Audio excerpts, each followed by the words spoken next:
Everybody, what's up? Happy Monday.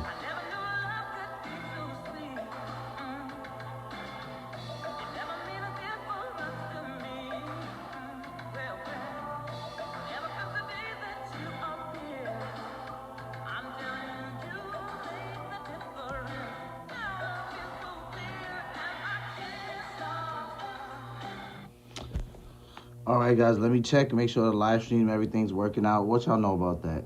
Y'all don't know nothing about no after 7. Y'all don't know nothing about no baby face and no after 7. All right, let me double check, make sure everything's good with the live stream. Okay, everything's checking out. Happy Monday, everybody. Welcome to the live stream. Same rules of engagement as per usual. When you come in the chat, say what's up, say where you're watching from. First and foremost, hit the like button for me. I appreciate you. Make sure that when you guys come in that you are engaging, you interacting in the chat. Please do me a favor. Do not disrespect any mods, supporters, subscribers. It's the only thing, the one and only thing that can get you blocked and or censored in my chat. So just don't do it because you're just going to get kicked out. It's a waste of time. We want to hear your opinion, see what you're thinking about the content. So just do me a favor and be respectful. Smash the like button so we can hit the algorithm. I appreciate you guys. And also, happy MLK Day for those of you who observe it. Can't forget my man Martin Luther King. And in honor of MLK Day today, that's how we're going to start the live stream off. I'll have a Christian clip right after that, and then I'll have one to end the live stream because these are some fun Christian clips today. We got Pastor Mike Todd in the building reacting to Drewski's skit, the one that went ever so viral about mega churches, which I love that skit. And there was a lot of truth to it, a lot of controversy to it. We're going to take a look at it today. We got craziness going on with Iran today, as you guys can see in the title.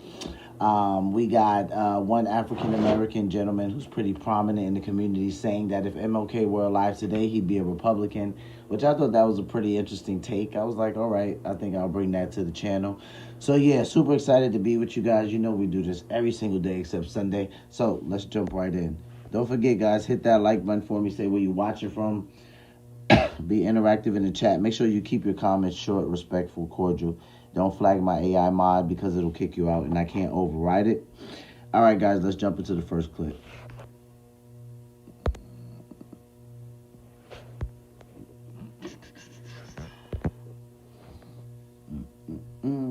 Every change is precise and every change is yours. No waiting, no complex.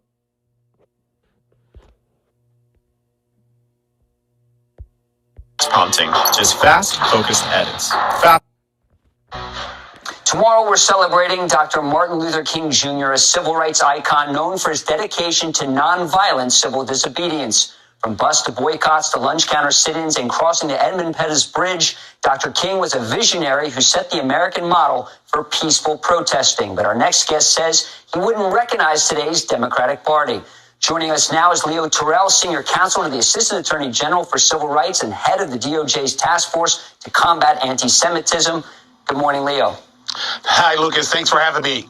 Why would Dr. Martin Luther King not recognize today's Democratic Party, you think? Thank you for that question. First of all, I believe if Dr. King was alive today, he would be a Republican and a Trump supporter. Let me give you 3 quick points. One, Dr. King's teachings and belief was nonviolence demonstration. You don't have that in Minnesota. You don't have that in Chicago. The demonstration by the Democrats out there is violent. Dr. King would be against that. He believed in civil disobedience, Lucas, but he did not believe in violence. And look what's going on in these Democratic cities. Also, a fundamental belief of Dr. King was, judge me by my character, not the color of my skin. The Democrats play the race card. President Trump has eliminated DEI, affirmative action. President Trump has picked the most qualified people, regardless of race or gender. Look at Pam Bondi, Kristi Noem, Marco Rubio, myself. He picks the best. I think Dr. King would fit in the Republican Party now. Looking at last point, he died in April of 1968. And Lucas, if you look at this society now, Black Americans, all Americans are in every phase of this country. Sports, economics. The race card should be dead, but the Democrats won't let it die.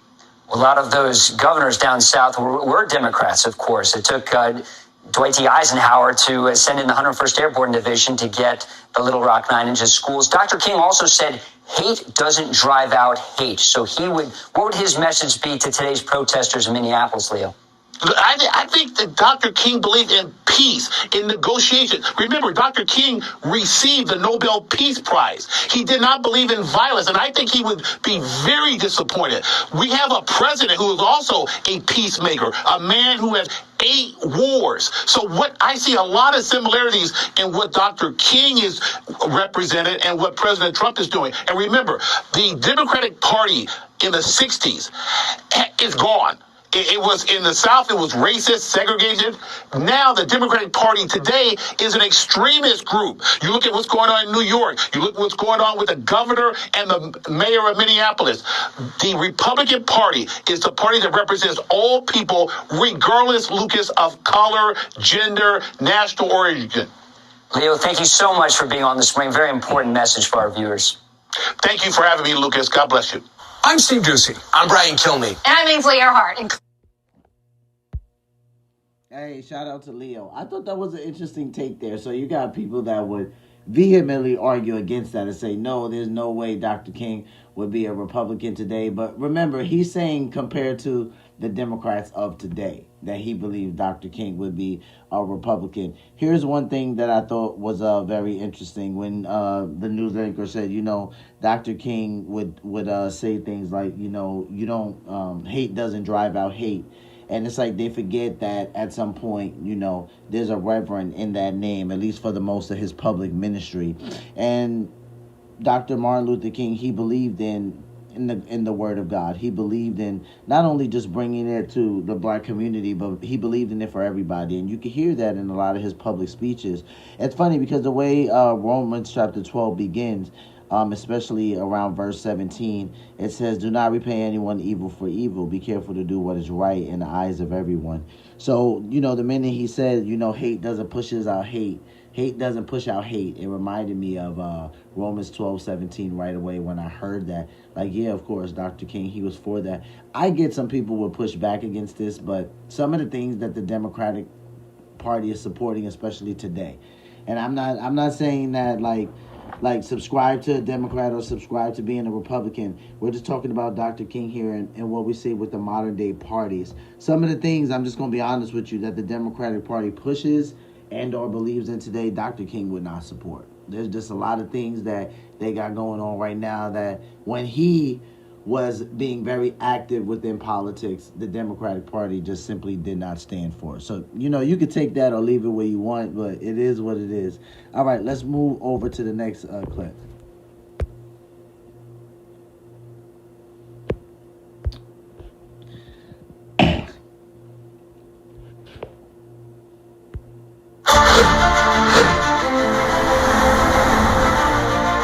What you want to do is save hundreds when Liberty Mutual customizes your car insurance. That's great, but can you ask? Destroy the man.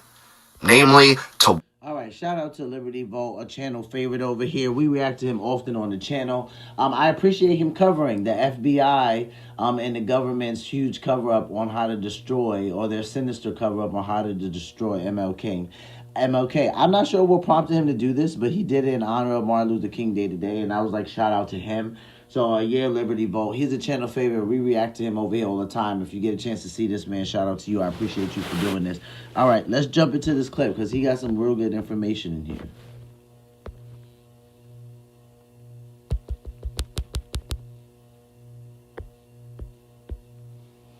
When you were growing up learning about Martin Luther King, I can almost guarantee you that you didn't learn about the FBI's quest to destroy the man.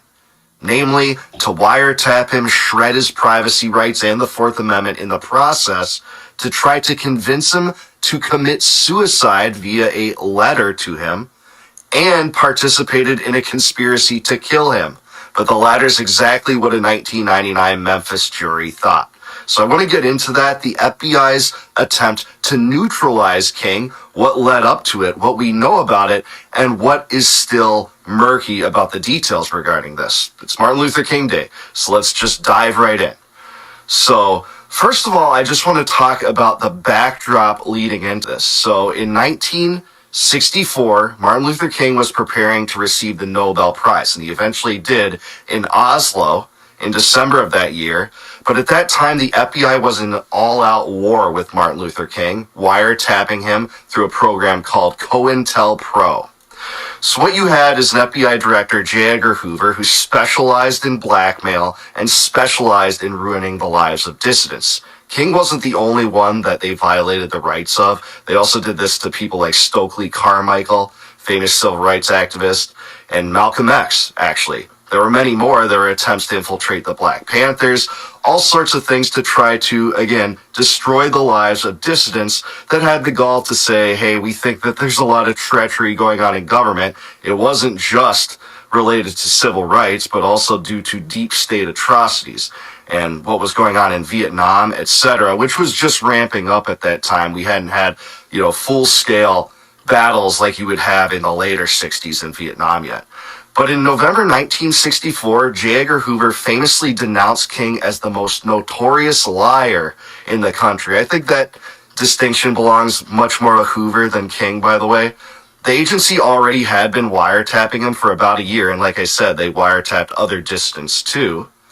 And an FBI memo that was passed about around the same time said, we're going to have a plan to destroy King. We're going to neutralize him. Here's what they said.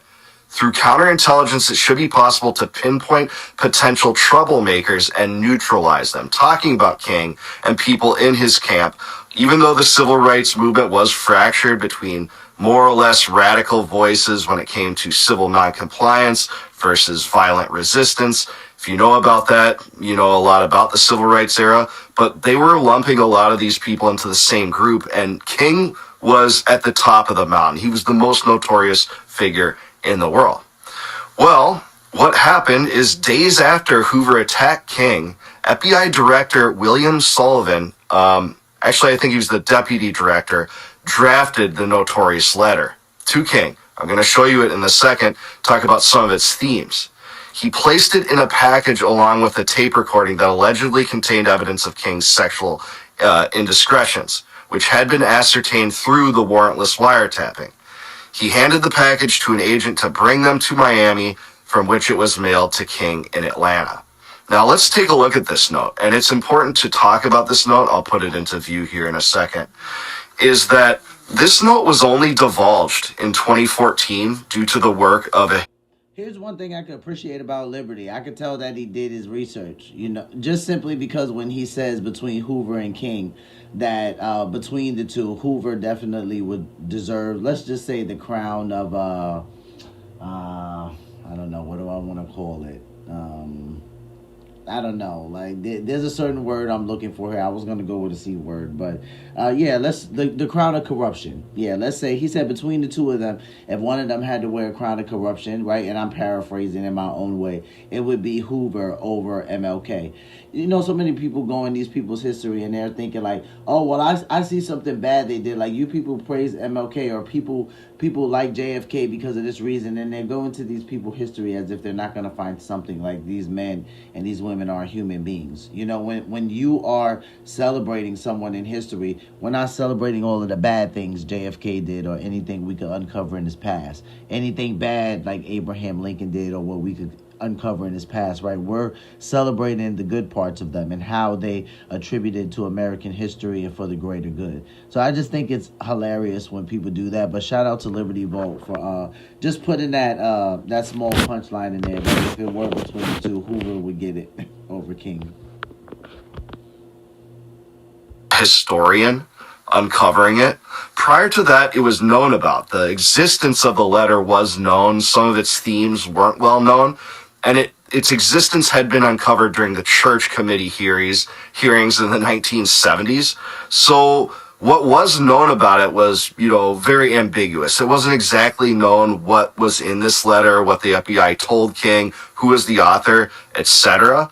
But it was learned later that it was William Sullivan's because an exact copy was later found with his belongings. But anyways, this is what they tried to do to convince Martin Luther King, at that point, the leader of the civil rights movement in general, though, again, some civil rights leaders didn't exactly like King. They didn't always agree, especially Malcolm X. There's other examples too. But he was the most notorious, most well-known figure in that movement. Here's what they did. They called him a low-grade abnormal person, of indecent behavior. I'm going to read this. It says, King, look into your heart. You know you are a complete fraud and a great liability to all of us Negroes. White people in this country have enough frauds of their own, but I am sure they don't have one at this time that's anywhere near your equal. You're no clergyman and you know it. So really the theme was, you're an hypocrite. You know, you're an imposter. Going down later, it says, King, like all frauds, your end is approaching. You could have been our greatest leader. You, even at an early age, have turned out to be not a leader, but a dissolute, abnormal, moral imbecile. You will now have to defend on our older leaders like Wilkins, a man of character, and thank God we have others like him. But you are done. Your honorary degrees, your Nobel Prize, what a grim farce. And other awards will not save you. King, I repeat, you are done. So they're saying his reputation's ending, or ended, even though this was not widely known. King's indiscretions sexually were not widely known. Again, this was uncovered due to COINTELPRO, warrantless wiretapping against the law toward King, without a warrant, of course. And they keep going. No person can overcome facts, not even a fraud like yourself. Lend your sexually psychotic ear to the enclosure. You will find yourself in all of your dirt, filth, evil, and moronic talk exposed on the record for all time. I repeat, no person can argue successfully against facts. They talk about, they assert that King participated in sexual orgies. To the extent that we know that, we can't be fully certain. We don't have actually the tapes released yet. They've been sealed by a judge, I think like about 50 years ago, and they're supposed to be unsealed by 2027. So it's interesting if anything is going to come to light on that, about what they have regarding that. But they're saying you've been on the record, all of your adulterous acts, your sexual orgies extending far into the past. This one is but a tiny sample. So by this one, they included in this package at least one tape, it sounds like. And it sounds like King didn't get this letter. It sounds like his wife, Coretta Scott King, actually retrieved the letter in its origin and may have watched what's on the tape. She's been very mum before she died about what was on the tape. Very nondescript, you know, maybe for obvious personal reasons, but didn't really say what was on that. And frankly, it was ascertained illegally through wireless wiretapping. So basically it's saying, King, you're done. The American public, the church organizations that have been helping Protestant, Catholic, and Jews will know you for what you are, an evil, abnormal beast. So will others who have backed you. You are done. And again, the only person that they're giving this tape to within the vicinity of King is King, and his wife eventually saw it. So again, this is not widely known at the time. In fact, it's still not widely known among the American public that King was involved in adulterous liaisons. So they're saying that his reputation is ruined, but it was actually growing and growing and growing. They feared for it, and they feared for the popularity he might have, with J. Edgar Hoover absolutely loathing the man and calling him an imposter, wanting to neutralize him. So here's the last and probably the most scathing part of this letter. King, there's only one thing left for you to do. You know what it is. You have just 34 days in which to do. This exact number has been selected for specific reasons. It has a definite practical significant misspellings there, possibly to shield the people from thinking that this was written by a professional organization. Well, professional is the wrong word. It was a heinous, murderous, atrocity committing organization from the jump, the FBI. But anyways, I digress. It says, you are done. There's but one way out for you. You better take it before you're filled. Yeah, I know why he digresses, because he doesn't want YouTube to flag him for it, but it's very true. Shout out to Liberty. And the funny thing is that when you watch the documentary, especially about Hoover, when the FBI was originally created, it wasn't created for even half of the things it does today, right? It's funny because they were originally created to be close to like lawyers and just to be able to represent people, find out what bad things were going on around the community and what people were doing. At one point, they didn't even have the authority to arrest. So I thought it was very interesting to see what happened behind the curtains of the FBI, how they came to be who they are today. I thought that story was pretty interesting. Healthy, abnormal, and fraudulent self is bared to the nation. So they're implying that they'll send this information out to the broader public so he will be discovered, and giving him an avenue, implying that you have to commit suicide. That's what this letter was. So many Americans still don't know about this letter, and it only came out in this relatively unredacted fashion. It looks like there was a name withheld from this paragraph here, but in unredacted fashion in 2014. That's just 11 years ago. People didn't know about this. So like I said, this letter was drafted by William Sullivan. We know that because Sullivan's effects were found to contain this. And King correctly suspected where it came from, actually. King thought that this was drafted from the FBI and sent to him from the FBI because there was an FBI crusade to destroy him. And it was well known that J. Edgar Hoover within Washington circles absolutely despised the man.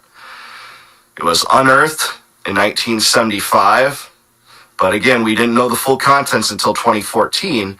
And like I said earlier, a judge sealed the records of the tapes themselves, the Martin Luther King files of sorts, until 2027.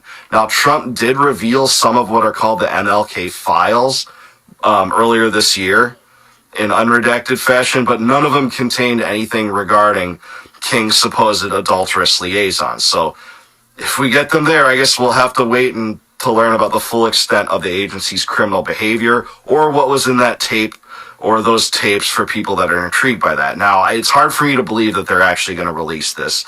Martin Luther King is essentially, one of the most popular figures in America. He's part of America's civil religion of sorts. So it's going to surprise me if they actually divulge the contents of these tapes. But nonetheless, a judge sealed them for 50 years in 1977. Now, there's other things that are corroborating about these accounts that I want to make note of, not to endorse anything by the FBI. The FBI is an immoral institution. I believe it deserves to be abolished. I don't think it can be reformed. I don't think it can be steered in a better, more civilized direction. I think it should be abolished. But I want to just talk about what... I bet some of you are probably shocked to hear that that's how he feels about it. He's not the only person that feels like that. There's been a couple of people that have said, like, they don't feel like the FBI is something that can be... I mean, I don't know. I mean, I guess they don't feel like they can be redeemed. It's interesting. I guess that's because of historical reasons. If you guys know some history about the FBI, they've done some pretty not so great things. So Liberty's not one of the only people that feels this way. I've listened to a lot of people who have said this about the FBI. I just think it's very interesting when people take the stance that they want it to be abolished. I don't know. I don't necessarily feel like that, but it's interesting to hear him say that he doesn't feel like, they could be redeemed to any extent, that they just need to kind of go away. Some of King's associates said about this letter and or the tapes that were sent with it. Ralph Abernathy was Martin Luther King's right-hand man. He was close to him from the start, helping him build his organizations. He was a mentor to King of sorts. And he released a very controversial book, I believe in 1989, called And the Walls Came Tumbling Down, where he talks about King's adulterous liaisons. He confirmed them, actually. Great friend to King. No reason, really, it seems like, for them to have ever had a schism, but he did confirm that King was involved in adulterous liaisons. He said that King had sexual relations, in fact, with 2 women on the night just before his death. His death was on April 4th, 1968, right after his I've Been to the Mountaintop speech. Very famous speech, one of King's most famous speeches, probably his second most famous speech after I Have a Dream. The book's revelations became the source of much controversy, as did Ralph Abernathy, with many of King's closest associates coming out and attacking Abernathy, saying that, it's slander, and Jesse Jackson attacking him, all sorts of other people for revealing this. But it does seem to be that there's even more corroboration about King's adulterous liaisons beyond this. And again, I'm not absolving the FBI of wrongdoing whatsoever. They were wrong to wiretap him, but this is confirming some of the things we know about King that may or may not be released in the future. Here's the other source of corroboration. Georgia Davis Powers is a woman that became a Kentucky senator. In fact, she became the first African-American Kentucky senator within the Kentucky Senate. not within the U.S. Senate for Kentucky. I know that's confusing, whatever.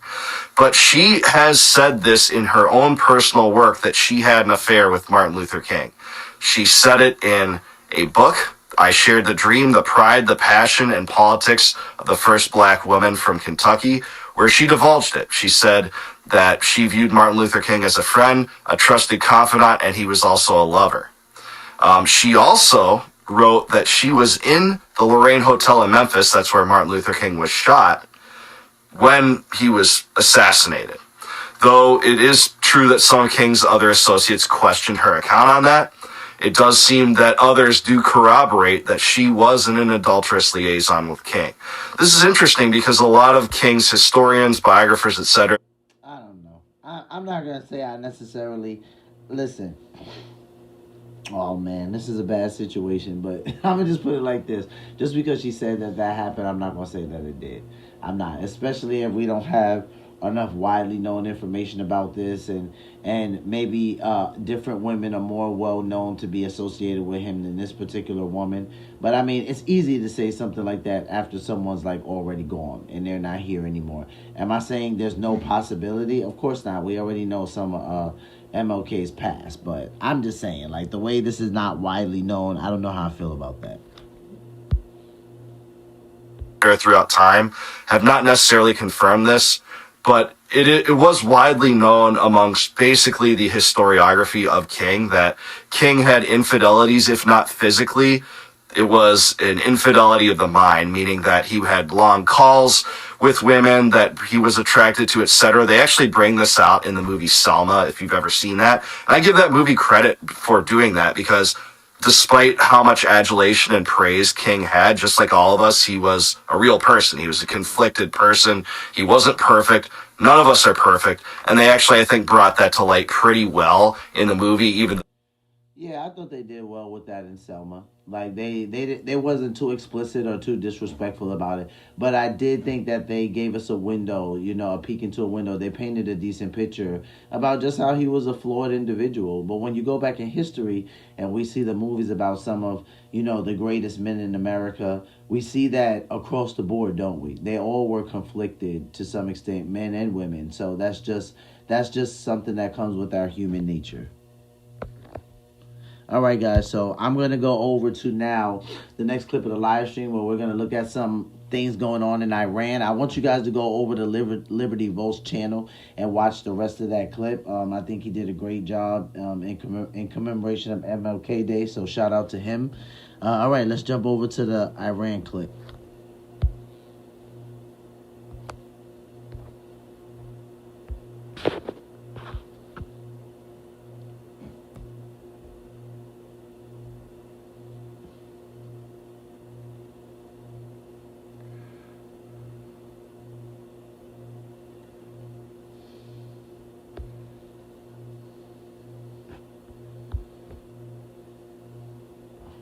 Does your home desperately need a facelift? Well, if you can paint a wall, you can completely transform it. Just To violence at levels never seen before.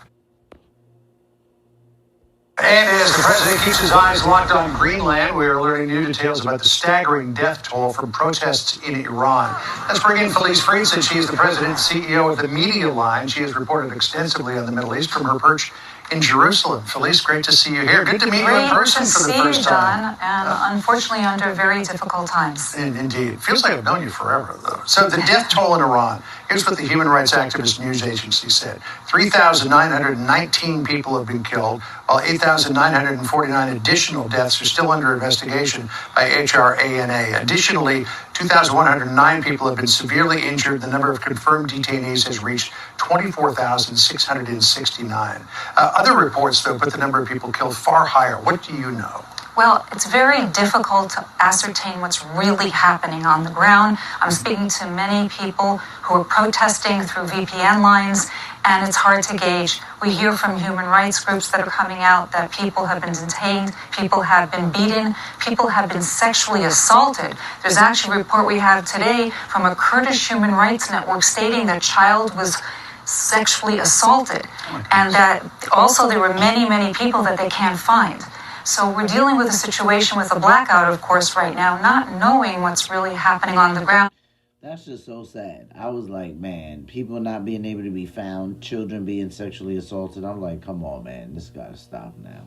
Iran, I mean, it's already crazy, but still, this is getting horrific at this point.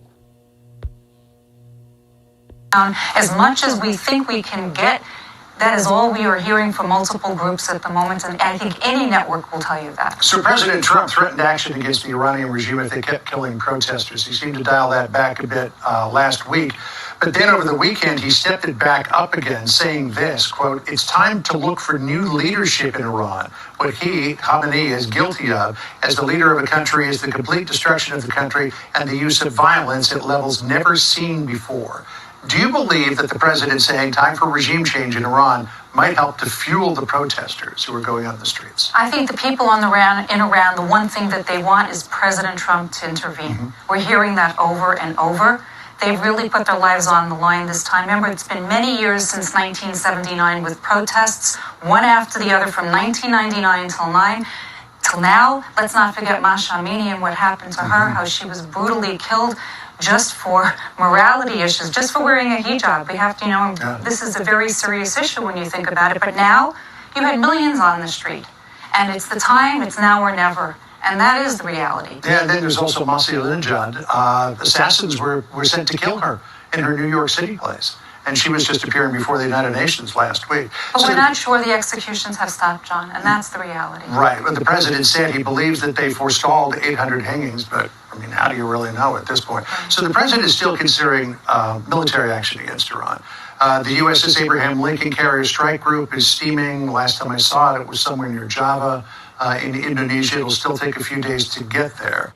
I mean, when I was looking at this yesterday, and I'm listening to them talk about 800 hangings, I'm like, dude, this is literally insane. So these news anchors, they're making great points here, especially the lady when she's saying, like, these people are really, like, putting their lives on the line at this point. They feel like it's like now or never. They really want President Trump to intervene. The sad thing about the internet blackout is that we can't tell if everything has actually stopped. I know I've heard President Trump go on a record at least 2 times to say, like, the hangings have stopped. They've said that they're not going to do any hangings, or, the killing has stopped. But with the internet blackout, a part of me just feels like how much of that is actually true. How much of that is being put up as, like, maybe smokescreen for them to do some pretty horrible things, and then maybe President Trump doesn't find out until it's too late. I don't know. I'm hoping that doesn't happen, but I don't know. If it does, he's coming. He's coming. But the Iranian president, Masoud Pezeshkian, is saying, don't attack us. Here's what he said. If the people of Iran face hardship and difficulties in their lives, one of the main reasons for it is the longstanding enmity and inhumane sanctions imposed by the United States government and its allies. Any aggression against the supreme leader of our country is tantamount to all-out war against the Iranian nation. Do you believe that the United States were to strike Iran, whether or not it's a regime toppling decapitation or something less than that Iran would launch a war? I mean, it doesn't seem to have much left with which to wage war. Well, they're pretty sneaky and pretty creative, and the bottom line is unless America goes in, and maybe Israel will join, we don't know what's going to play out. Things are happening on the ground right now, and it'll take weeks, as we saw with Operation Rising Lion, the same thing. It didn't happen in a vacuum. They will have a plan that's going to be very extensive. It's going to try to attempt to get to the IRCG in some format. It's going to help in getting information out, which is not coming in at the moment. Yep. It's all these things that will take place in the coming weeks. I believe personally that something will probably go down. And you hear also the rhetoric now coming out of Iran from the judiciary that they're saying that they have the Mossad agents and they have the terrorists. And they said that if that's the case, we know that these people could be executed. All right, well, we'll see where all of this goes. Felice, great to see you here. Enjoy your time in D.C. and safe travels back to Israel. Appreciate it. Hey, Sean Hannity here. Hey, click here to subscribe to Fox News YouTube page and catch our hottest interview.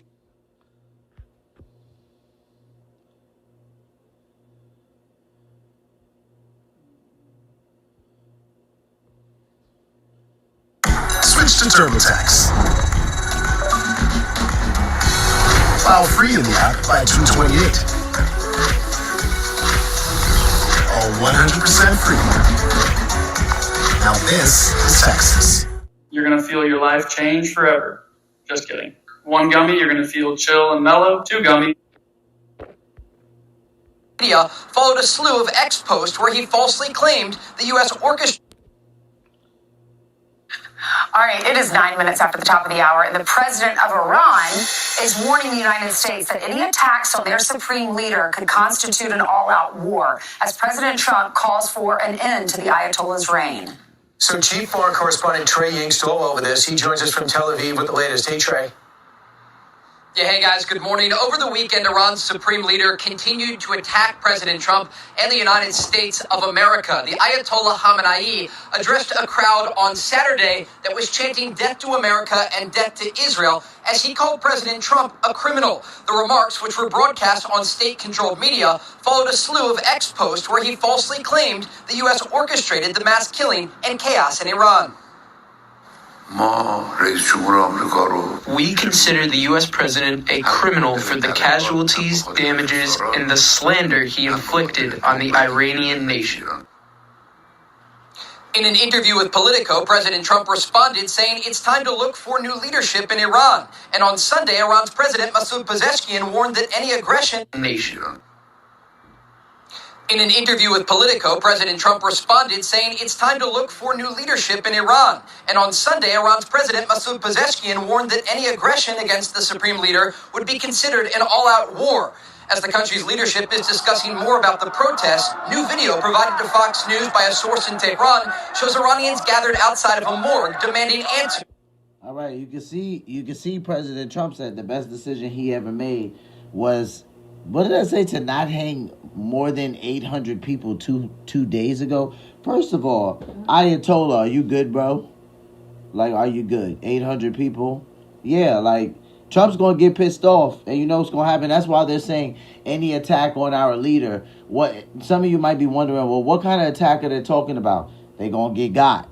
President Trump going to go in there, and they going, what they did to Maduro, they're going to do to Ayatollah. Like, he's tripping right now. If he would have hung 800 people, I feel like, and Trump would have found out about that, I feel like Trump would have been like, yeah, go ahead, go on and get him and bring him over here.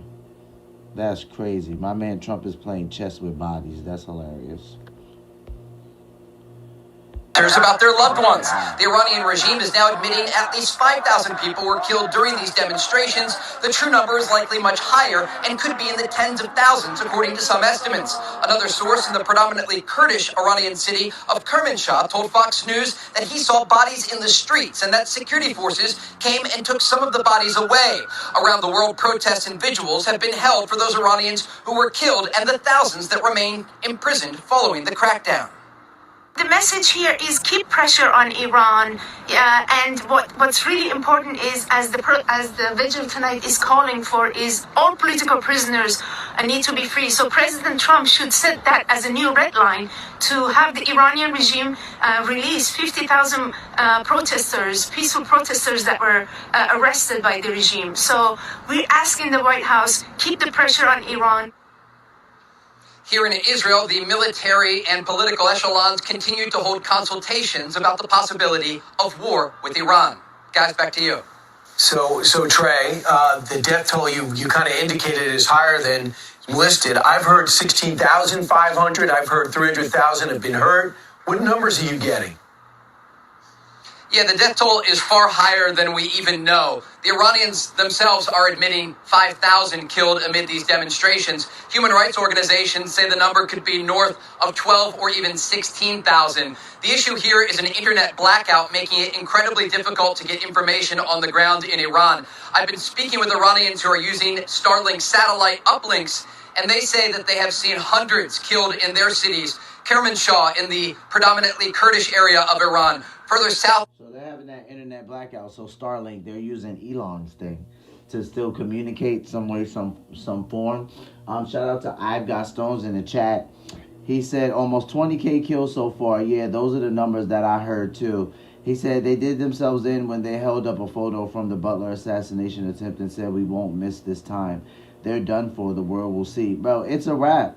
Like, that's what I'm saying. The fact that The fact that President Trump said the best decision he ever made was not to hang more than 800 people 2 days ago, I'm like, Ayatollah, are you good, bro?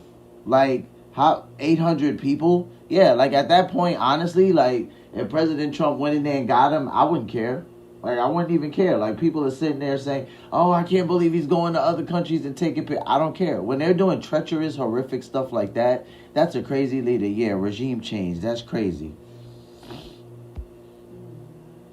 South of Tehran, in Isfahan, in the capital of Tehran, you're getting similar reports, and also horrific images are being shared showing how these security forces opened fire on crowds of people, aiming at their eyes, trying to blind the demonstrators. And so while the Iranian regime is trying to block us from reporting, we're doing everything we can to get around those hurdles so that we can bring this information to the world. And to that point, Trey, yesterday on this program, we interviewed an Iranian-American, Moj Madara, who has a lot of family still inside Iran. She put that death toll 16 to 20,000, she said. And I asked her, what are the people in Iran right now really focused on needing? And they said that Starlink has got to continue to come, and that's the only way the true story is getting out. Are you hearing any more about the Starlink efforts? Yeah, I figured that's why I said so they're using Elon services to actually communicate. So Starlink has to keep coming through because the internet blackout. That's why it's like,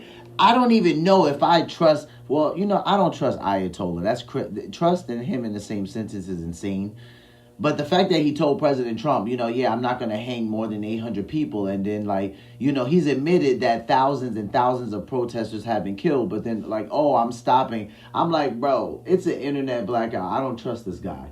The people that are saying, the people from Starlink are the only people they should be trusting because they want something to happen. They want President Trump to intervene. So I don't think they're going to make numbers up. Like, people really don't realize just how cutthroat Iran could be. This is what I'm saying. When people don't understand policies, politics, how life is in the Middle East, what these people's minds are like when it comes to war, who they're willing to kill, what they're willing to kill, their behavior during war, all of this stuff matters. Every country that goes to war does not think like Americans do. Some of them are they're hideous, they're horrendous. So honestly, some of the things that's going on over there right now, the leader over there is horrible. I got to be honest with you guys. So if you guys think that I'm going to feel bad if I see Ayatollah and his wife come into the United States, on any type of aircraft, I'm not going to. To keep those coming into the country. Yeah, Griff. Got to continue. What are the people in Iran right now really focused on needing? And they said that Starlink has got to continue to come, and that's the only way the true story is getting out. Are you hearing any more about the Starlink efforts to keep those coming into the country? Yeah, Griff, absolutely. These Starlink terminals are the only way that much of Iran is able to communicate with the outside world, and the regime knows this. And so I've talked with sources who say that security forces are going door to door in major cities trying to look for Starlink terminals to confiscate them and then arrest the people that are using them to communicate with the outside world. There are a number of SIM cards from other countries that are also working in Iran, giving a small group of people the ability to phone the outside world, but it truly is an internet blackout, and it's creating a scenario where we know just 1 or 2% of the reality on the ground. And the images that we're getting now are predominantly coming from state media, and so they're certainly sterilized. And the comments that you heard earlier from Iran's supreme leader directly taunting President Trump, who has called for the regime to stop this crackdown on protesters and to immediately halt any sort of executions that were planned. Trey, what about the executions? Last week, there was supposed to be that 26-year-old, 24-year-old young man that was supposed to be hanged. But then there were 800 more that were supposed to be executed. Donald Trump got involved and warned them against that. What's the latest there?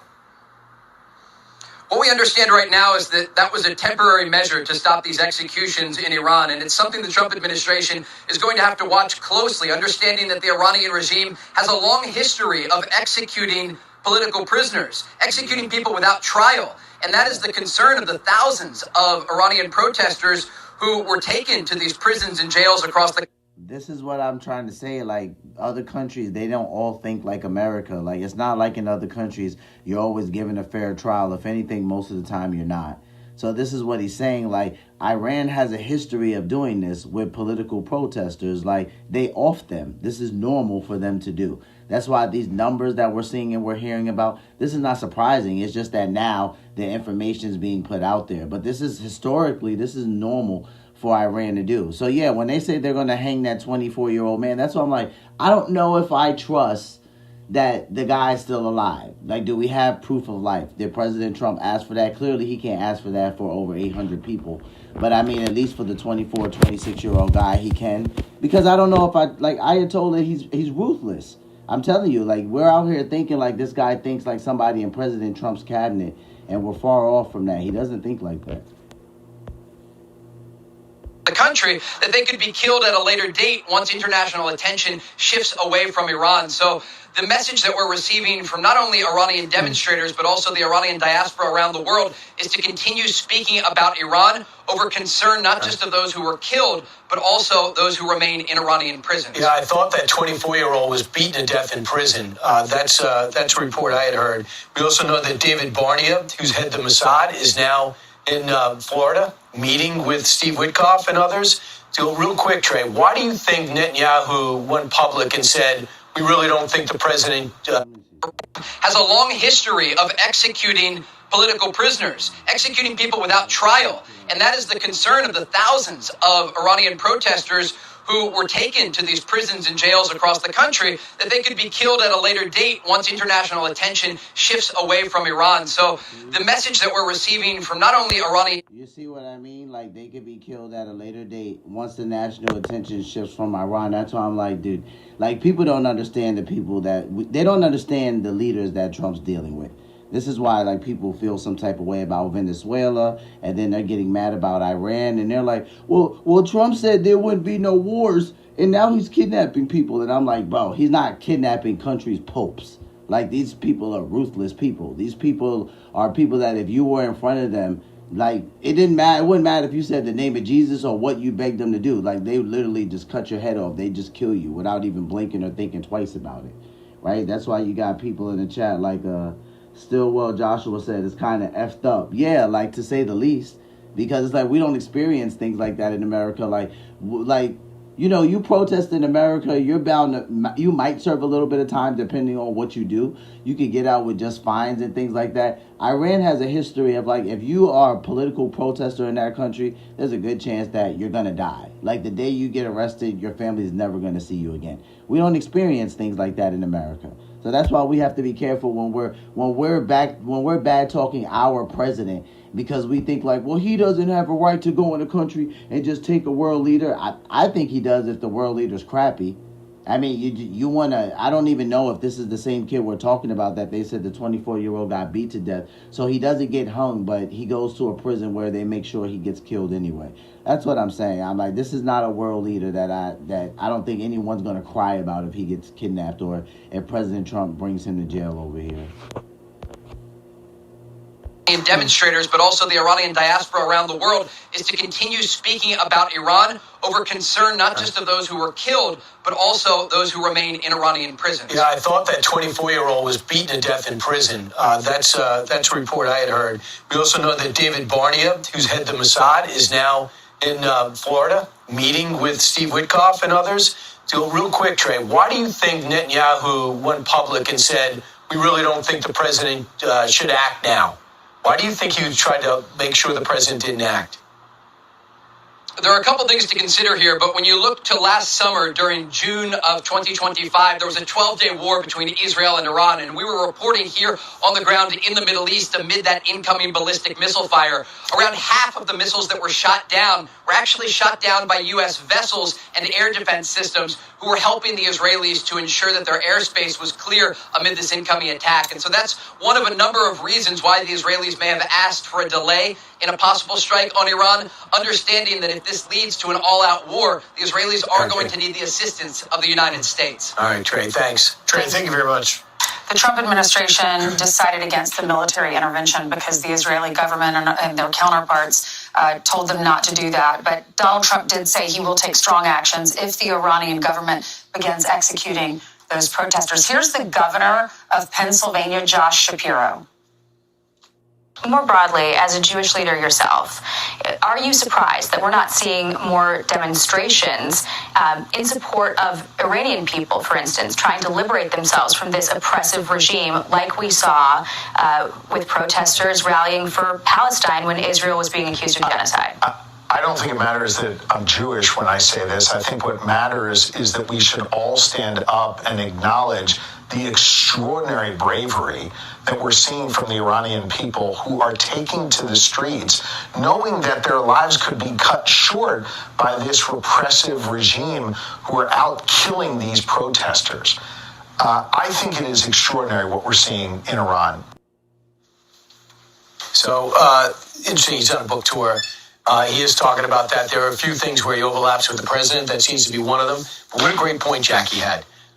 You're getting people who are murdered in the street, being shot in the back of the head, pregnant women being assassinated just for standing up to have some semblance of rights, and they're being killed. Where are the protests in New York City? You know why? There's no organizers. Can you imagine? They're worried about political agendas. They're not worried about the health and welfare of people that they've never met, like they pretend to care about the people of Gaza. They've been shown to stand for nothing. Well, and the point's pretty obvious that the reason why you're not seeing the protests that you saw over Gaza is because it's not involving anti-Israel. If the message were anti-Israel, then the same crowd would be out there, but they're not, because it's Iran and it's crickets. I'm Steve Doocy. I'm Brian Kilmeade. And I'm Ainsley Earhart. And click here to subscribe to the Fox News YouTube. All right, I got one more clip about Iran I want to go to because it's crazy over there. This guy's stressing me out right now. Let me find our last clip on Iran, guys. One sec.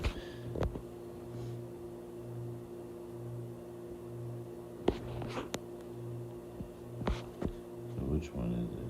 Which one is left? Which one is left?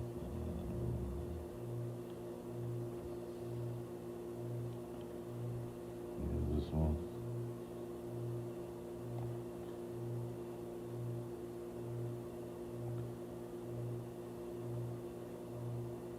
This Friday. I need to find out who killed my wife. The clock is ticking. The clock is ticking. The clock is ticking. This is a chance for you to clear your name, if you can. Mercy, PG-13, only in theaters Friday.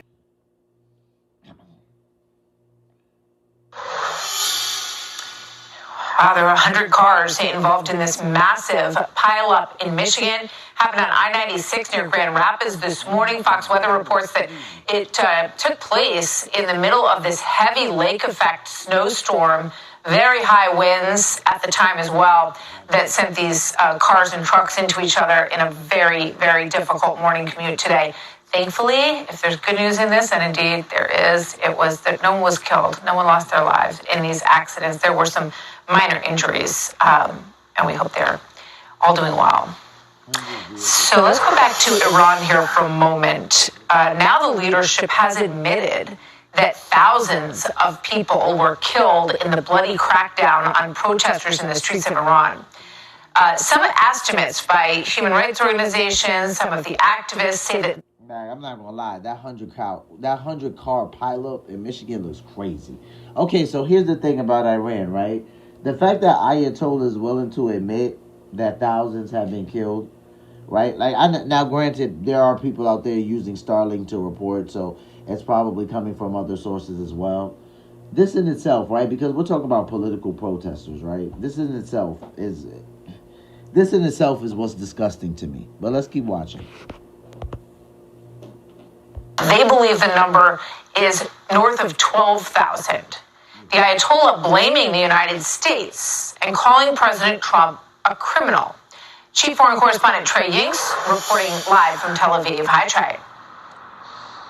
Martha, good afternoon. The Middle East remains on edge amid an escalating war of words between the U.S. and Iran. Over the weekend, Iran's supreme leader made remarks in Tehran where he attacked the president and the United States. The audience was chanting death to America and death to Israel. The remarks, which were broadcast on state-controlled media, followed a slew of ex-posts where he falsely claimed the U.S. orchestrated the mass killing and chaos in Iran. It In this revolt, the U.S. president himself intervened directly. He made remarks in person, made statements, and issued threats. He encouraged seditious people to go ahead. He sent messages from the United States to those individuals, whom I will explain later who they were, telling them to move forward and not be afraid. And on Sunday, Iran's President Masoud Pezeshkian warned any aggression against the supreme leader would be considered an all-out war. President Trump responded to those remarks, saying in an interview with Politico that it's time to look for new leadership in Iran. In preparation for possible U.S. action against Iran, Israel is keeping its military on high alert. Israeli Prime Minister Benjamin Netanyahu addressed the country's parliament on Monday, saying this. If Iran makes a mistake and attacks us, we will act with a force that Iran has not yet experienced. No one can predict what the future holds for Iran, but one thing is clear. Whatever happens, Iran will not return to what it was. Regional countries have weighed in on the possibility of another direct war between Israel and Iran, and with the buildup of U.S. military equipment, some are calling once again for dialogue. Okay, so you got Bibi Netanyahu going on record to say, no one can tell the future, but whatever happens, Iran won't return to what it once was, right? And you have President Trump early last year speaking to the press about Iran when we had tensions rising back then, because he kept trying, remember, he was trying to talk to them, and they just kept kind of like denying him. They didn't want to meet with him. They were kind of like shunning him. Okay, so what did he say? He said if Iran doesn't cooperate, it's going to be bad for Iran, right? Remember, at one point in time, he even used the word obliterated. Okay, so this is this is going to get interesting real fast. In our view, the solution to all kinds of problems lies in a relationship of mutual trust. We invite all relevant parties to use common sense, dialogue, and diplomacy. I want it to be especially known that we are ready to do whatever is necessary to further reduce tensions. The Trump administration gave Iran multiple opportunities for diplomatic dialogue, but the supreme leader continues to threaten President Trump and reject U.S. efforts. Martha? Trey, thank you very much. Trey Yingst in Tel Aviv. So Democrats are very fired up about President Trump's suggestion that it might take some boots on the ground to calm the very volatile situation that we have seen playing out on the streets of Minneapolis. But these same politicians do not say anything about the hardened criminals who are now no longer living in their neighborhoods. This effort in place to make their state ultimately safer when the operation is done. That vehicle right there is honking and impeding our investigations while we're trying to arrest. Bro, I don't even want to see this guy's face. Like, he's stressing me out. I'm not gonna lie, because you know what? I have that clip for us to watch, but I'm gonna just be honest with you guys. When I saw that clip, I didn't feel convinced. I didn't feel like that ICE agent was being genuine at all. So is it just me, or did it feel like in that truck they were like, yo, bro, like find one of those people like that has a camera and like talk about like a child sex offender, bro, or like someone who like rapes kids. Come on, you're in the United States. You know what to say to get people's feathers ruffled. Come on, bro. Like, granted, I get it. Like, we know the statistics amongst child pornography, in the United States. The highest demographic is white males. But still, this is the United States. You know what to say to get people's feathers ruffled. So the guy looks right into the camera, and I'm like, bro, what is this, a novella? Like, it's a soap opera? Like, my guy was acting. I don't know. It wasn't giving genuine to me. I don't even want to see this clip, but I have this clip for us to look at in a little while, so let's just keep watching. A child sex offender. That's who you guys are protecting. Insane, he says at the end. Can you imagine how that agent feels as he tries to carry out the people? And it's very methodical, the way that they go about this in terms of who they are targeting and who they want to remove. My View host Laura Trump is up next.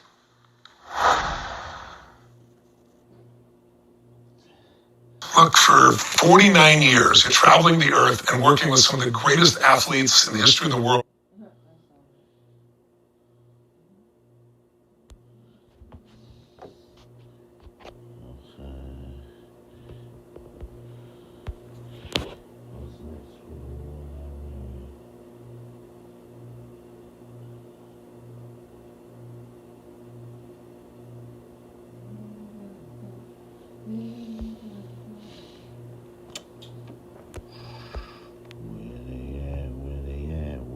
dislikes because they have turned on the state. Should we watch this third way thing or no? I like Newsome. All right, shout out to the Majority Report with Sam Cedar. I wanted to react to the Gavin Newsome and Ben Shapiro interview this way because they just pointed out a couple of different points that I enjoyed and I liked. So I was like, I want us to look at it from this point of view first. I do have another clip that we could look at. If not right after this, I'll play it probably after the next one. But I did enjoy the way Sam Cedar came at it. He pointed out a couple of different things. I have another one also where someone saying that pretty much Ben Shapiro kind of walked all over Gavin Newsome, which I was like, oh man, that sucks. So yeah, I guess Gavin Newsome didn't mock so much in this interview, but let's just take a listen. Oh, okay, yeah. You heard it here. Matt likes Newsome. He's not afraid to have conversations. Well, what is this guy? I can't understand what this guy's strategy is. He's trying to show maybe that he's brave enough to go on these shows, but is he brave enough to come on ours? To be fair, we were pitched him many times over the past couple of years, and I was, just not interested in promoting him at that time. Not so much in the past year, but back in the day. I'm interested in holding a different, having a different kind of interview with him. I mean, maybe we will do that. But here's Gavin Newsome on with Ben Shapiro. Let's cover 10 pro tips for working with the Cursor agent. So I've got Cursor open and my agent on the right. And the first one was a narrative that was immediately pushed by the Trump administration and Secretary of Homeland Security Christine Alton that she was a domestic terrorist who was attempting to run over officers with her car and was legitimately trying, not just this officer, but multiple officers. That was the original statement. I said at the time, I thought that was untrue.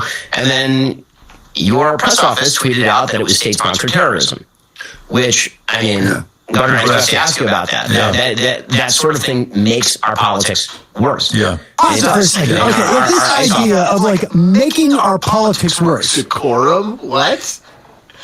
You just in the you had one kid. I mean, you guys played this video I think yesterday of the kid who lost his eye because he was shot in the face with a pepper ball and then dragged along the wall. You have. A father trying to get his kids out of the neighborhood because ICE is deploying tear gas and flashbangs, and his kid needs to go to the hospital, ends up because of what ICE has done. You have someone who has been shot in the face. You have someone who's been shot in the leg. You have ICE roaming around, going up a father trying to... You had one kid, I mean, you guys played this video I think yesterday of the kid who lost his eye. Because he was shot in the face with a pepper ball. Yeah, that was really crazy. His eye looked so bad. I was reading that article earlier today, actually. And it was, I just, I didn't like the article in itself. Who was? Shout out to Reese Waters. Reese is the one who had it posted because I'm subscribed to Reese. And he just had it, posted about what ICE did to him. And he had a couple of pictures. And I believe he had surgery, but he ended up going blind and, losing his eye. And I'm thinking to myself, bro, ICE, are you good, bro? Stop being so... Listen, I don't care because I know some of you guys are going to be like, come on, Q, people are coming after them. So, these guys got to go back home. I get it, bro, but, they get training. Come on, guys. You guys know I was in the Marine Corps. They get training. They could be more calm than what you see. I promise you that they can be. They don't have to be that trigger happy. I promise you they don't have to be. And then dragged along the wall. You have a father trying to get his kids out of the neighborhood because ICE is deploying tear gas and flashbangs, and his kid needs to go to the hospital, ends up because of what ICE has done. You have someone who has been shot in the face. You have someone who's been shot in the leg. You have ICE roaming around, going up to vehicles in parking lots because folks are black or brown and demanding to see their papers. And the idea that a press release talking about I mean, this is what it is, right? I mean, like, this is it's not this is the whole agenda. They just shut down the San Francisco Immigration Court. Yeah. They don't want to process these people. They want to round them up, have no due process, no process. Never mind due. No process whatsoever. And just ship them out. It could be anybody that they're going to ship out. We just have a few seconds of this left, and then I'll weigh in. But there's just so many layers of how pathetic this is from Newsom. All right, I was to ask you about that.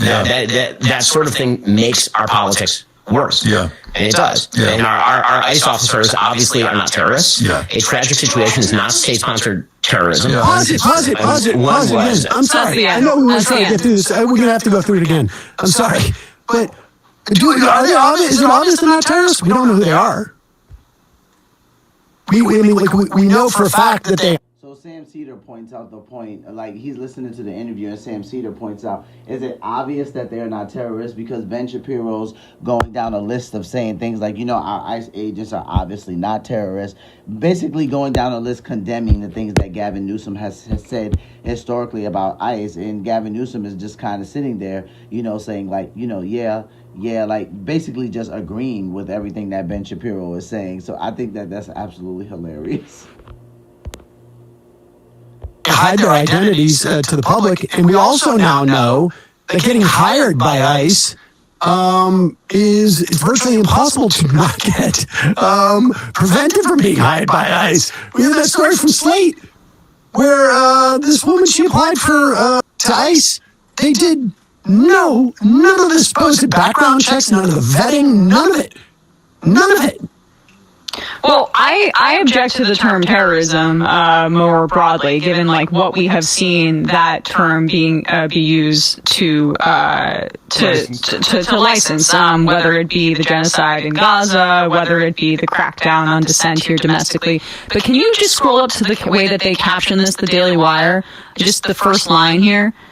Gavin Newsom walks back calling ICE operations state-sponsored terrorism. They're taking a victory lap at the Daily Wire. They really think that they got Gavin Newsom to look weak, and it's exactly what happened. Because right now Ben Shapiro is in the midst of a reclamation project for his own career. He's repeatedly going on CNN and other mainstream outlets and trying to water down what his politics have actually represented, as if they are distinguishable from Candace Owens or Tucker Carlson, who he now dislikes because they have turned on the state of Israel. He had employed Candace Owens when she was saying the real problem with Hitler was that he was expansionist, and that if he had just kept his policies to Germany, that everything would be okay. So he doesn't have a problem with anti-Semitism, and everything else here is just window dressing for his brand. And he has effectively gotten to sit down with Governor Gavin Newsom, who the average person might think is just this crazy California liberal,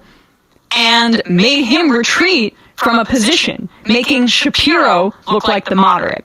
So what Gavin Newsom is doing is not only making himself look weak, he is elevating right-wing ideas with the way that he is going on these programs. And that was all the way back to when he went on Charlie Kirk's show in the wake of the election before Charlie was killed. Charlie Kirk on the first episode of his show.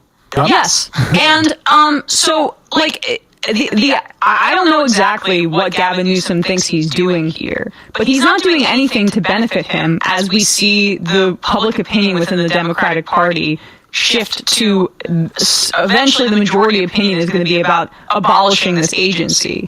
All he is doing is giving credence to right-wing ideas, and this benefits the right way more than it benefits Newsom, because we're seeing the numbers. Newsom's position on this is to the right of probably half of independents, in addition to his own base. And does he think that, like, I just wonder what the theory is, that this is... It's a consultant-driven theory. It's the exact same people that were talking to Kamala Harris. The Fetterman bros are already saying, Adam Gentleson, the other guy who is the policy director, I forget his name, they are all saying, this is swinging unpopular now, but let's not get ahead of ourselves. He's listening to them. Like, it's clear as day. Right. He's listening, but it's motivated reasoning from a bunch of wealthy consultants that don't want there to be any shift in our politics. And these are the people that guys like Gavin Newsom listen to.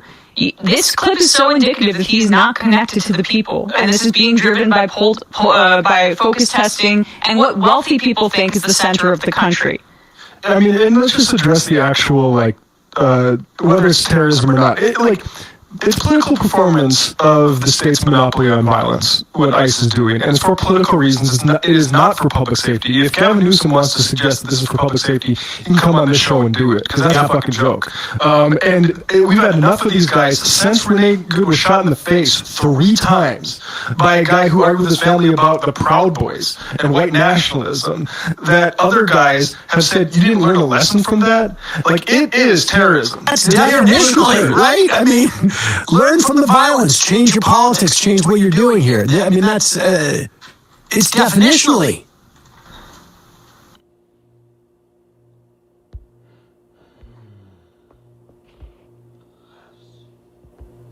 Go away!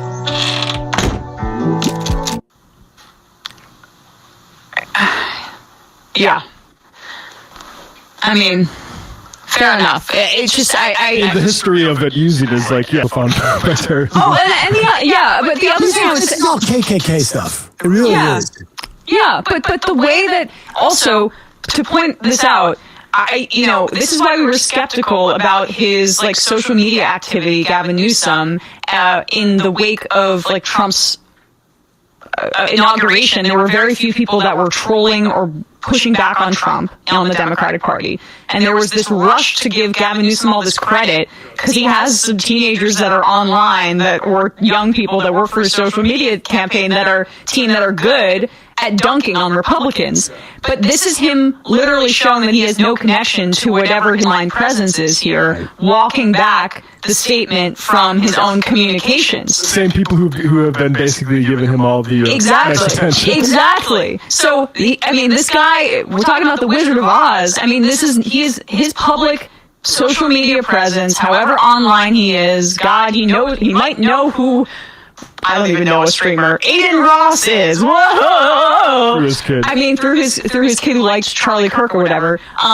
This is nothing. This is the most shallow performance of politics possible, and he just demonstrated that even the best thing that he's done in 2025, well, besides the gerrymandering stuff, like in terms of opposing Trump publicly, is the result of a communications team and not his own sincere beliefs. We should say this is a huge missed opportunity to speak to Shapiro's audience, who very well may be open to the idea of, like, does this increase public safety? Yeah. I mean, do people in Minneapolis feel safer today than they did 3 weeks ago? I mean, the answer is unquestionably no. And it is the same every time ICE descends in this way. People are... Why are they wearing masks? There's a big opportunity to say, when we talk about if it's necessary for you to... Honestly, sometimes I think people are way too fixated on the mask and maybe for me, because I understand discretion and privacy, at the end of the day, what these guys are doing, obviously we can see that it's pissed a lot of people off, right? So much to the point where they're willing to impede ICE's mission, destroy government property, destroy ICE vehicles, stop them in the middle of the street, barricade them. So these guys don't want people to know what they look like because it's easier to find out where they live, what their children looks like, who their wife is, where their family goes while they're at work. So no one wants that. Whether you like the ICE agents or not, they still want to go home at the end of the day. They still want their family to be protected and safe. So, I don't know if I actually care that much about the mask. Maybe for me, that's because they're not everyday police officers and they're ICE agents, where right now we're just in a season where we're seeing them a lot. And normally they're not a part of our day-to-day, so maybe that's why. I'm not too sure, but I just know that these guys have families, and if they think that, if I thought that someone was going to come after me because I sent someone's loved one away and they were going to harm my family, I probably wouldn't want to be recognizable either. Go and talk to these people, which, fine, I understand from a political perspective, maybe you think that's the wise thing to do. Speak their language, at least. You talk about government tyranny. This is what they were talking about. They weren't talking about, hey, you're going to keep us from having 64-ounce size sodas at the bodega. They're coming in with guns. They're basically saying we can go door to door. We don't need a warrant. We're not going to have you masked, and we're going to up armored. I mean, like, what else were we talking about? Yeah, the government tyranny as like, you know, I need a license to get a haircut. Vaccine card. Yeah, that's what they're talking. Well, but this is also. Yeah, and this is where, like, and all it's done is really just produced a lot of fear. So much fear to the point where it's impacted businesses. It's impacted the lives of people people who've been here for a really long time and they have absolutely no criminal history. You know, it sucks. Like, it's that good old saying, like, a couple of bad apples makes it bad for the bunch, and it's just true. You know, it's like right now that part does suck. You know, but at the same time, it's like ultimately we see how things are ending. The best thing to do would be to just allow ICE to do their job so no one gets hurt. You know, because these officers are people, just like the people protesting. And if they feel like their life is in danger, or they feel like someone is legitimately going to kill them, they're going to act. You know, so shout out to Secular Talk. He also covered this. We're gonna go over to him right now and look at how his perspective of Gavin Newsome and Ben Shapiro's conversation. I can tell you right now, I don't think Kyle's very happy about it. Shout out to Kyle Kalinske, a channel favorite. We react to Kyle often here. I don't think he was happy about it. I think he felt like Ben Shapiro kind of walked all over Gavin Newsome. So let's take a listen. I mean.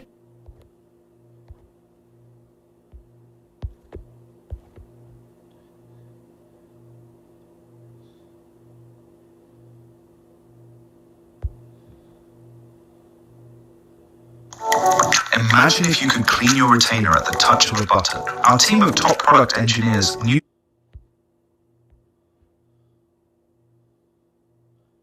He started this podcast, and he had Sloppy Steve Bannon on his show. All right, guys, so the other day, we had Gavin Newsome had on his podcast Ben Shapiro. Now, right off the bat here, let me just say, I hate it. I hate it. Now, if he had him on and the whole thing was like a vicious, bloody fight, then it would be okay. Then I'd be fine with it. But that's not what happened. He didn't have him on. It wasn't just a pure bloody fight. And this goes hand in hand with how Gavin Newsome was acting immediately as soon as Trump got back in the White House. What did Gavin Newsome do? He started this podcast, and he had Sloppy Steve Bannon on his show to smack him around for a couple hours. Charlie Kirk came on to smack him around for a couple hours. You had Gavin Newsome saying, "Oh, my son loves your work," Charlie Kirk, which, by the way, total failure as a parent that your son is watching Charlie Kirk and getting indoctrinated into right-wing bullshit, and you're supposed to be a Democratic governor. But you also had on Michael Savage, who's like a disgusting far-right, fascist-ass right-wing radio host from like the Rush Limbaugh days. Okay, this guy's been on the radio since like the late 80s or early 90s. Okay, so clearly what Gavin Newsome was doing at the time was he thought, okay, well, I guess the country's more right-wing than I guess I want it to be, so I'll give the people what they want. I'll do the thing that was popular online in like 2018, which is like, we're having reasonable conversations, and we love having conversations about having conversations, and we're going to suck ourselves off for engaging. And it's like, enough already with this fucking 2018 podcast brain, like, you know, pretending you're some sort of hero because you talked to somebody from the other side. It became so stale, so stupid, and he's just now doing that. So he has on Ben Shapiro. Like I said, it was not a brawl. It wasn't a hand job fest, but it definitely was like a pillow fight. Like there was too much time spent on like, oh, well, you're from California, and how did you like being raised here? Like, it was a little too chummy, and then when they disagreed, look, you gotta call it like it is. Gavin Newsome has the ability to be a fighter. We saw him destroy Ron DeSantis on the debate stage on Fox News, and I thoroughly enjoyed that. But ultimately, when it came to fighting Ben Shapiro, no, he was playing the beta role. He was. And so there are a couple clips that really went viral, which honestly, I really think destroy his chances in 2028. I don't think he's reading the room properly. I don't. So he has his Gavin Newsom's press office account, which is run by his staffers. All right, so for me, that says a lot. If Kyle feels like that this interview kind of like destroyed or at least diminished some of Gavin Newsom chances in 2028. I'm not sure how much of a chance he has, but probably based on people like Sneeko, Nick Fuentes, and Clavicular, probably a decent one, I suppose. But Kyle feels like that this interview just diminished a lot of that. So this is important, right? Because he literally feels like Ben Shapiro pretty much walked all over him, and that's why his chances are diminished for 2028. So let's take a listen. By the way, I'd vote for the staffer who runs that account. That's who I'd vote for. I wouldn't vote for Gavin Newsom. I'd vote for the staffer that runs that account. Because they're fighters. They're fighters. They go to town against the right all the time. Whereas Gavin Newsom, what does he do? He throws his own account under the bus here to try to get along with Ben Shapiro. So we'll get to that clip in a little bit. But first, let's get to Gaza. And Newsom this is hideous. Let's watch. It seems to have become a sort of de rigueur requirement for Democrats who are running for office to now suggest, for example, Scott Wiener just did this, he's running for Congress, that Israel committed genocide in Gaza. And forget about anti-Semitism discussions of it, because I think that those have become really loose and people don't have a consistent definition of anti-Semitism. Let's just talk about what's true. That's true. I think it's true about the definition. I mean, we, as you know, have been struggling with that in California as it relates to a lot of laws and legislation. Of course, anti-Semitism is a fundamentally different cat than, for example, racism. It's basically a conspiracy theory about Jewish power in the world. And it makes me sick to my stomach, and I say that clearly. And no, but not just, of course. I mean, we try to lead in terms of our response, and we've called out and called balls and strikes in terms of the outrageous things that happen. I would, in my own framework of anti-Semitism, I think that saying overtly false things about the Jewish state is a form of anti-Semitism, but I don't think that is really important as much as it is it true or not? So Democrats have now been dragged into this conversation, some dragged, some run with, flag waving, into the conversation of genocide. Yes. Yeah. I mean, look, Israel did not commit a genocide in Gaza. There is no standard by which Israel committed a genocide in Gaza. Now, here's the point where if you're actually on the left, and if you're honest, you go, they absolutely did commit a genocide in Gaza, and it's not particularly close. That's the only acceptable answer, and the only acceptable path from here is to fight relentlessly against Ben Shapiro on this point and debate him into the ground. That's if you're actually on the left. Watch what Newsom does. On a factual level. Just on a legal and factual level. Yes. Yeah. What is your opinion on this? My opinion is, I understand the tendency for people to make that, to assert that. Why? On the basis of the images and the proportionality. As it relates to genocide. No, and by the way, I agree with you. And international proportionality doesn't mean that if you kill my child and I then kill 7 criminals, then I've been disproportionate. I'm not disagreeing with you. Just flush those chances right down the toilet, bro. That's it. It's over. It's a wrap. I would rather have Gavin Newsom be openly and directly dead wrong than do this weird thing where he's like, well, I understand where their feeling comes from, but obviously they're factually wrong. No, the fuck we're not. No, we're not. You know who thinks it's a genocide? Amnesty International, Human Rights Watch, B'Tselem, which is the top human rights group in Israel, Doctors Without Borders, UN Human Rights Council. The list goes on and on here. There's all these different, human rights groups and international law groups and different organizations. Of course it's a genocide. Why do we say that? How many fucking schools have been bombed? How many hospitals have been bombed? How many World Central Kitchen workers have been bombed? How many UN workers and UN buildings have been bombed? How many tent cities with refugees have been bombed? How many children have been sniped in the face? How many people waving a white flag got murdered? You had Israeli government officials coming out in the wake of October 7th and saying, we're going to cut off all food, fuel, water, and electricity into Gaza for 2.3 million people. Even knowing there's only 30 to 40,000 Hamas members, they said, we don't care, we're going to do collective punishment against over 2 million people. The definition of genocide, the actual death toll is hundreds of thousands. Hundreds of thousands. And Ben Shapiro, well, just from a factual perspective, it's not true. Says who? All you do is fucking Benjamin Netanyahu's propaganda. Are you kidding me? I'd be surprised if he wasn't a fucking double agent, Ben Shapiro. And here's Gavin Newsom. Well, I totally agree with you, but I understand where they're coming from, even though they're wrong. No, we're fucking right. We're right. You're wrong. God, the fucking insider brainworms.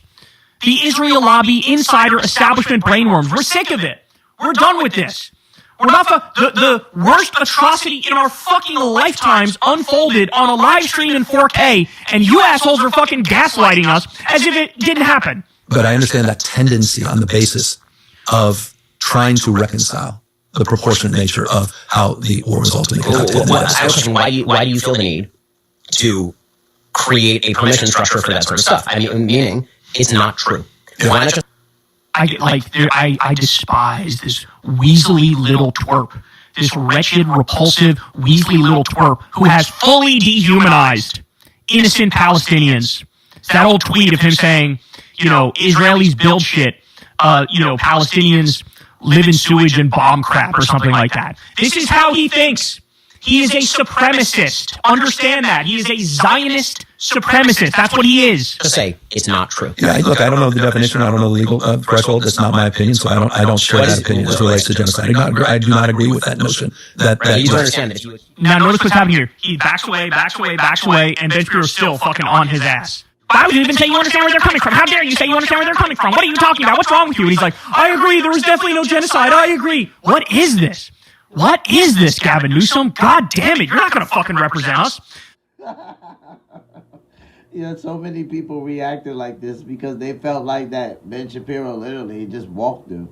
Like, they were like, dude, he just sat there and agreed with every single thing that Ben Shapiro said. And it's like, I can't help but laugh because Kyle was so upset. So when I got a chance to watch this earlier, when he said, like, what is this, Gavin Newsome? Like, you're not going to represent us. I'm like, yeah. See, it's you got the younger generation, right? Like, whether they're moderate on the right, they're willing to vote for Gavin Newsome. But when you got a little bit in the older generation, like when you start to get to like the older millennials and Gen X, they're like, yeah, no, like Gavin's got a lot to work on before we're there. Again, he tries to be Mr. Everything to everybody.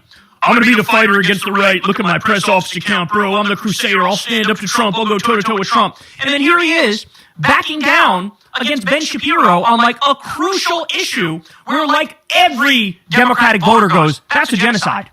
And here you are, well, I agree with the Republicans on this one. Now watch him beat my ass into the ground because I don't know anything about anything. Accuse Israel of committing a genocide. That now puts Israel in the position of it should be a pariah state because states that commit genocide should be pariah states. So granting legitimacy to that position inherently... I'm not granting legitimacy. I'm just saying the devastation in Gaza at the human level. You've got 4 kids. Of course it's terrible. No, but I think it's also important to absorb that a little bit more. Just as it was sick, and we were clear in our condemnation to people like me, as it relates to what Hamas did and that act of barbarism and terrorism. Yeah, look at the language when it comes to Hamas. That sick act of barbarism and terrorism. They would never, in a million fucking years, say that sick act of barbarism and terrorism when Israel killed all of those children. They would never say that. It's, perhaps they didn't get the right target and there was some collateral damage. I'm so sick of this. I'm so sick of these people. I'm so fucking sick of this groupthink bullshit. And wartime collateral damage, of course. And if you refuse to acknowledge that. What did I say? I called it before I even saw it. Wartime collateral damage. Did we kill hundreds of thousands of innocents? Like 90% of them innocents? Wartime collateral damage. Oh my God. Meanwhile, you have psychotic Israeli politicians who are openly talking about we're going to steal Gaza, we're going to build condos on the beach. You got Trump and Jared Kushner and Steve Witkoff doing these like futuristic billionaire AI crypto-run cities on top of the fucking skulls of dead babies. And they're having these big corrupt meetings over them. And here's, perhaps there was some collateral damage. Oops, we killed hundreds of thousands on purpose. I mean, by accident. Collateral damage. I have stronger opinions. It wasn't just collateral. Really? You think that it was targeting civilians? I think some of the double tapping didn't even answer issues. I have a lot of issues with how PV ultimately conducted war. I personally do. He literally can't even bring up any specifics. He can't even bring up a specific. Can't even say Hind Rajab, by the way. Can't even do that. Issues are also painted on the basis of the conversation I had with him a few weeks later, after October 7th, the way he talked about the Palestinians. I kept talking about Hamas. He kept talking about the Palestinians. I kept coming back to Hamas, and then ultimately how the war was conducted. Not saying it was a genocide. I'm not. Just go away. Don't even run. Just go the fuck away, Gavin. Greasy Gavin Newsome. How about this one?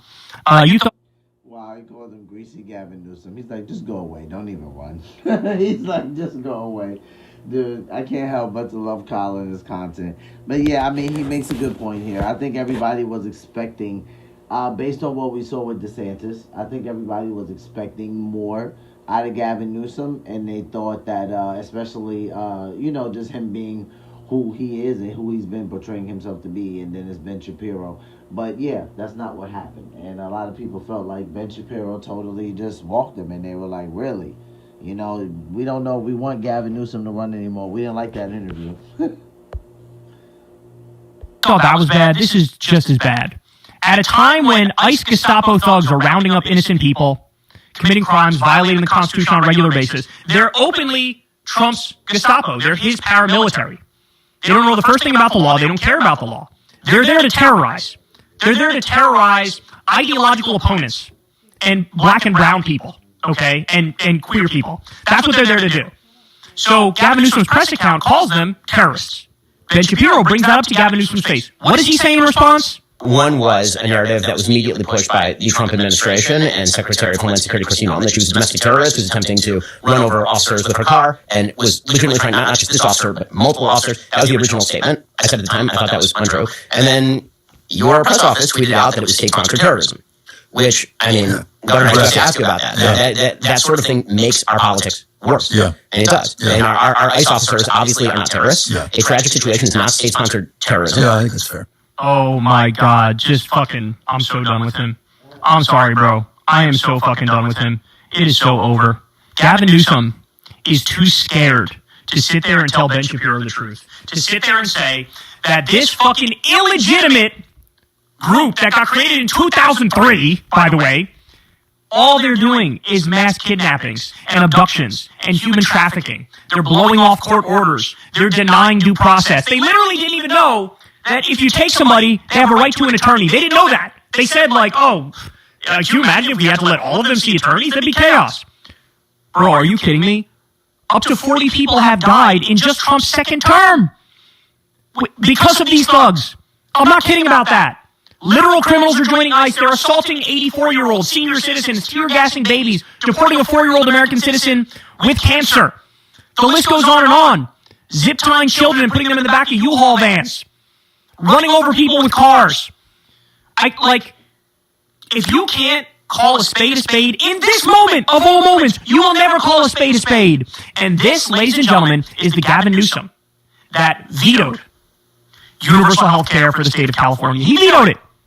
That's who this Gavin Newsom is. This is the same Gavin Newsom that's fighting tooth and nail against a billionaire tax in California. That's who this Gavin Newsom is. So he is lighting all of his chances for 2028 on fire. But you know what? Maybe we should thank him for going mask off so quickly. Sorry, we actually want a fighter. We want somebody who marries the energy and the vibe of the resistance liberals who hate everything about fucking Trump. Everything. We need to marry that with Bernie's policies of we're actually going to transform this country.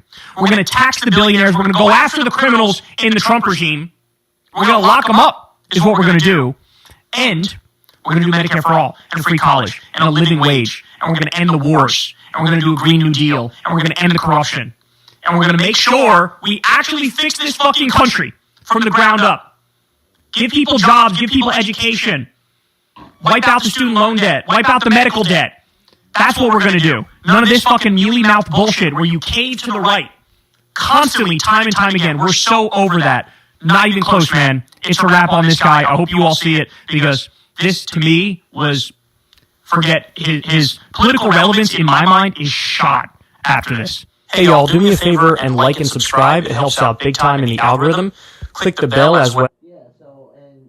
Not the only person that feels like that. There were a couple of people that felt like, Gavin Newsom kind of, let them down on, when it came to this interview. He let them down on how he handled it, the way he answered the questions, how he handled himself. So, Kyle, I think we see Kyle infuriated because he expected more, especially, like I said, with what we see with the whole DeSantis situation, but that's not what we got here, and I think it was frustrating. All right, guys, let's head to the next clip.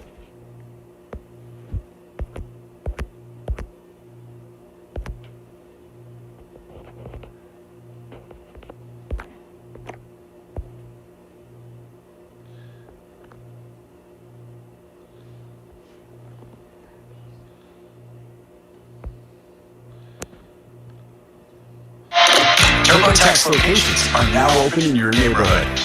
So, hand off your taxes to an expert today. Now local experts do your taxes with 100% accuracy. Hi everyone, I'd like to introduce you our new shipping container office. I didn't agree with his approach economic.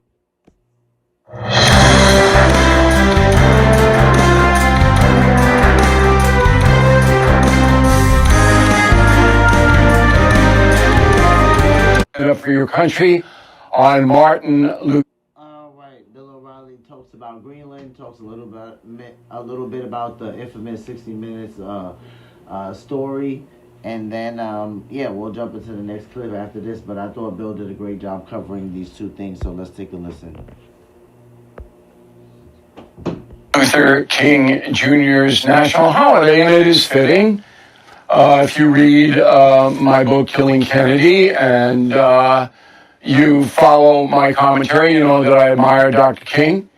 I didn't agree with his approach economically to the United States, but he was a very sincere man, a brave man, lost his life, martyred, in pursuit of justice for African Americans. So I'm glad he's got his holiday. I'm glad we're all celebrating it today. Okay, so a few hours ago, I was in 75-degree weather in Palm Beach, Florida. And now I'm here in 26, is it, on Long Island? Whoa. I'm happy to be home. It was a very busy 4 days down in Florida. I had a lot to do. And you'll be the beneficiary of some of it. I did talk to President Trump briefly. It's crazy how busy he is. But there was a few topics, and we'll get to those. Talking Points memo this evening is some new information about the ICE Minnesota conundrum. So this is New York Post reporting. I checked it. I don't have any reason to doubt this. So according to the Post, the New York Socialist Movement, which is very well organized here in the city, Democratic Socialists of America, they are mobilizing 4,000 anti-ICE activists to stop any kind of ICE apprehensions in New York City, the largest in the country. 4,000. Now, this comes as no surprise to me because the Minnesota demonstrations are not organic. They're organized by far left people who are using the immigration and the ICE roundup to try to destabilize America. That's what they're trying to do. There is an opening there. All right, we saw that with George Floyd. It's the same kind of tactic. But they're not really as successful as they'd like to be. So let me run it down for you. Over the weekend, there were a few demonstrations, anti-ICE demonstrations. Minnesota, of course, Minneapolis, Broadview, Illinois, outside of Chicago, Denver, Portland, Maine, not Oregon, Maine, and a couple of others. One in Jersey, I guess it's Morristown. But it wasn't much. And there was no violence, good. Few arrests, but not many. But this was not a populist uprising, and that's important to know. The Pentagon says it has alerted 1,500 soldiers that they may be needed to go to Minneapolis to calm things down there. And the reason is that Minnesota State Police and Minneapolis local police will not protect federal agents. That's pretty startling, pretty stunning. So if an Insurrection Act executive order was signed by the president, he would have very firm legal ground. So the state of Minnesota is in rebellion to the United States. I hope he doesn't sign the Insurrection Act. I hope that doesn't happen, because that will just inflame things. All right? It doesn't look to me like ICE got about 4,000 agents on the ground in Minnesota now, is in any danger of being overrun. But, it's obvious that this state has got to be dealt with. Here's the mayor of Minneapolis once again. Go. Right now, we have about 600 police officers, and they've got 3,000 or so ICE agents and border control. That they are now talking about deploying 1,500 military. This is, well, it's ridiculous, but we will not be intimidated by the actions of this federal government. So here's the thing. When I hear Mayor Frye talk, he's probably been the one in Minnesota, I would say. I mean, definitely more vocal than the governor. But I said that already on a previous live stream that because, the mayor's closer to the people on the day-to-day, he's been a lot more explicit at how he feels about things. He's the one that's been like, this is BS. He wants ICE to get, the F out of there. Like, he's been a lot more explicit in how he feels about things. So, some people have enjoyed watching Mayor Frye lose his mind. Some people have said that, he seems to be a bit overzealous. Nonetheless, I think that as a mayor, his reaction is appropriate for a mayor that feels like his city is out of control right now.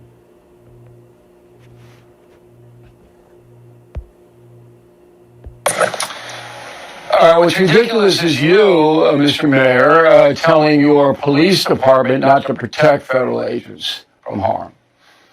I mean, that's just disgraceful. It's awful. I mean, there's no other adjective to apply to it. Even if you disagree with the policy, you want federal agents to be hurt? Is that what you want? Apparently, yes. All right, so there is in the city of Minneapolis a separation ordinance, which is totally illegal, okay? It says that the locals don't have to cooperate with the federal government. Totally illegal. But it's on the books there, just so you know. And I'll tell you, Minnesota's never going to recover from this, ever. So you're just being Minnesota nice and let's go up and jump in the lake. I jumped in Rainy Lake and I had a great time up there. I'm not going back. There's nothing to get me going back to Minnesota. I'm not going to and spending money in a state that's in rebellion to the federal government. I'm not doing that. I don't think I'm alone. Polls. All right, so this is the CBS poll. Very simple.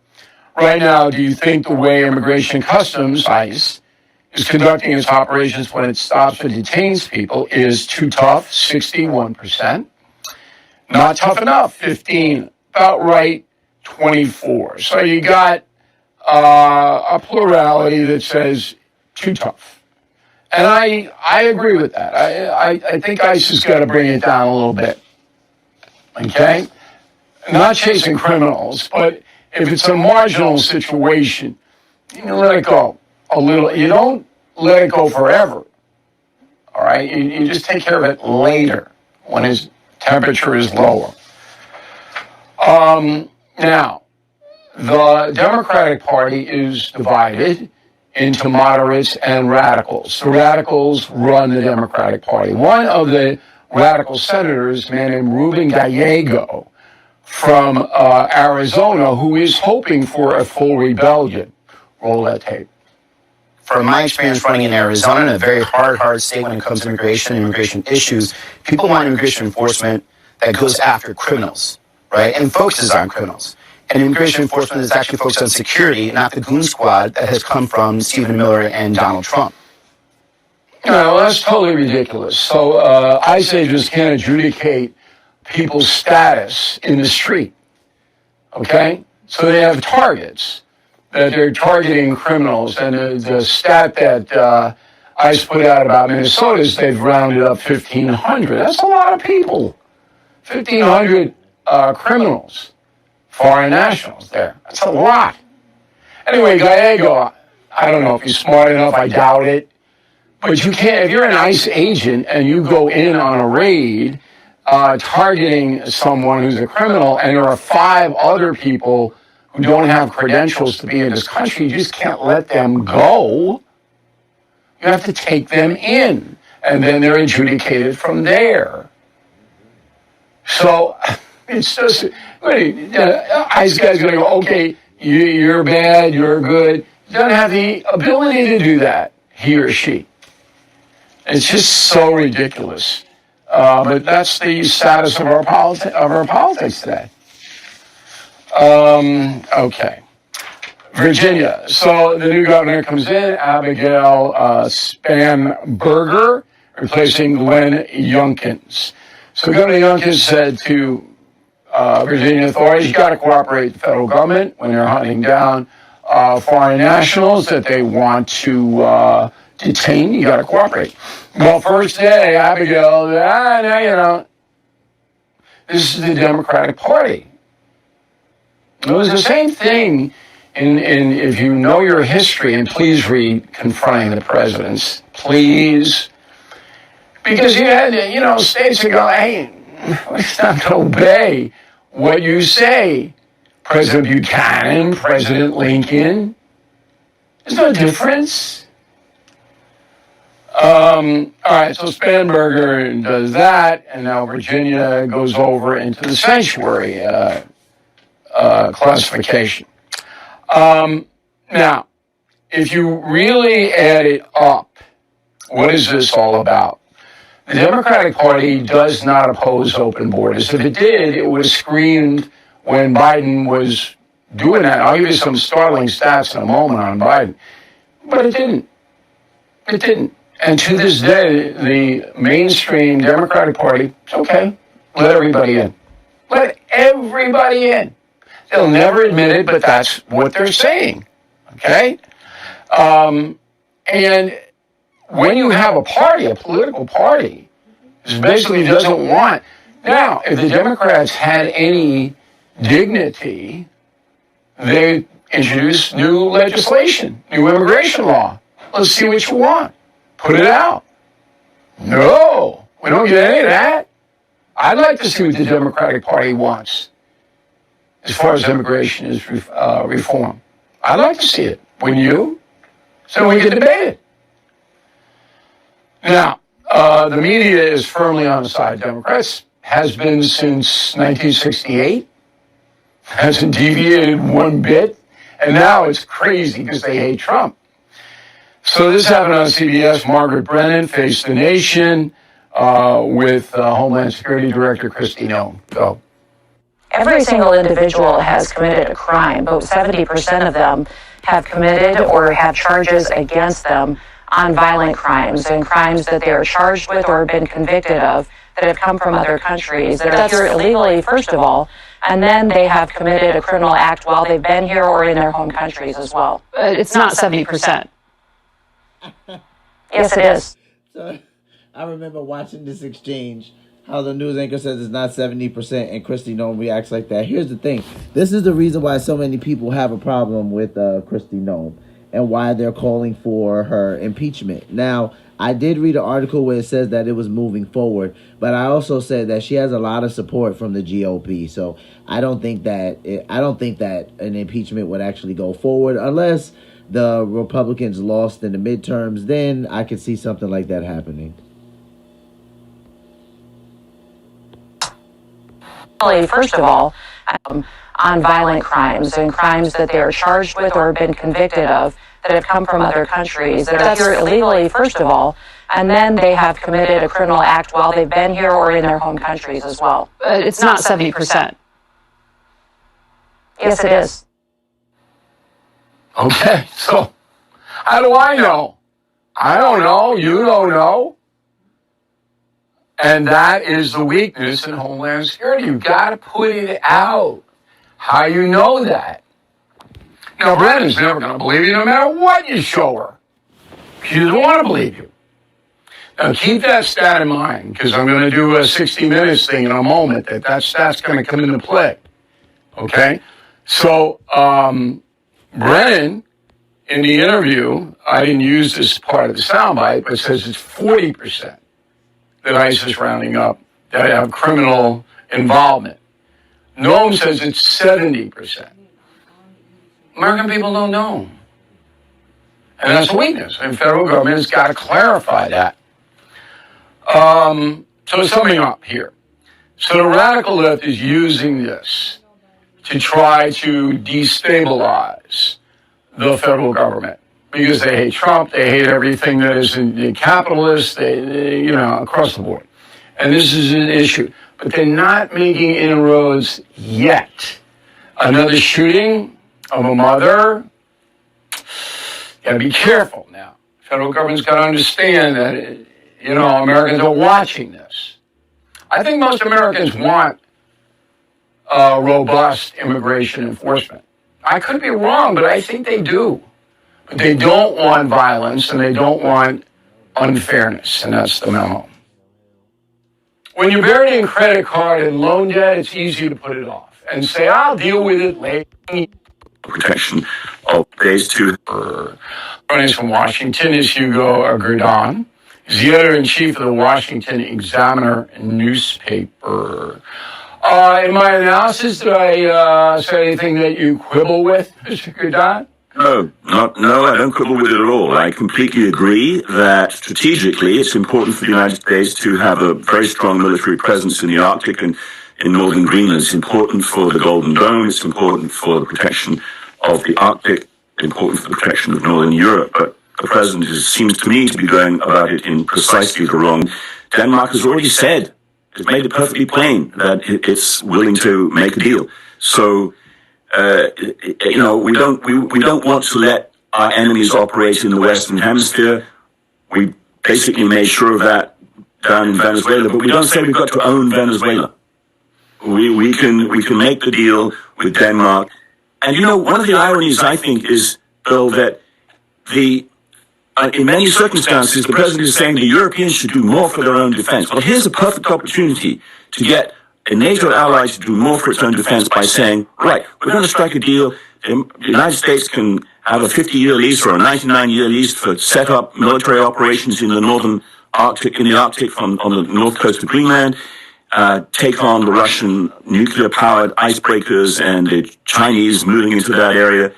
It's something that they should be doing. And today's news today about the exchange with the governments of Finland and Norway was just extraordinary. And I don't believe that. I got to tell you, maybe it's true, but President Trump, what he likes to do, and I'm sure you know this, is that he likes to throw the hand grenade in and it blows up. And then from that swirl of smoke and everything, then he walks in and gets the best possible deal. So he likes to keep people on edge. He likes to say things that are provocative, and he likes to have everybody on. And then he comes in, and it's like Mighty Mouse. Here I come to save the day. And he almost does it every time. Yeah, look, I think that there's truth in that, and it's one of the cautions that one needs when considering what Trump is doing. He will go in there and, create a kind of mayhem or extraordinary circumstances which everybody's hair is on fire. And then when they settle for 60% of what he's asked for, or they rush to make a deal, he's actually getting what he originally intended to get. Right. So I completely agree with that, but it doesn't mean to say that any method of getting there is really an acceptable or a good one. I think that's a good point. I think what he's got now is all of Europe hates him. Right. Do we really want all of Europe hating us? No, we don't. No. So, but 3 weeks from now, all of Europe might like us again because he'll do something that would benefit them. I don't know. But I understand the overkill. But that's what he's always done. I mean, if you read my book, The United States of Trump, I mean, every business deal, every political deal. Remember the first debate when he had the 9 guys lined up on the stage and he just blew them up? Boring Jeb and lying Ted, and people are shocked. And it works for him. And so it's hard when I'm speaking with the president. I'm always respectful, no matter what president it is. I can't say, well, all right. He can say, look, it's been successful for me my whole career. And that's where his mindset is. Yeah, he will actually sometimes prevent people who are kind of broadly speaking supportive of him from explaining away or trying to put into context. And I mean, right back when he accused President Obama of starting ISIS, and people would say, oh, what he means is that he was creating the circumstances in which ISIS could start the Islamic State. And he said, no, Obama started it. He says deliberately outrageous things, and indeed they are outrageous. And then you're left to calculate later, well, okay, he got what we wanted. He got things for the United States. He shocked people in the way that he did it. What is the price that we paid for getting the thing that we want? Yeah, and that is that's a legitimate question. I mean, there's certainly unease throughout the world.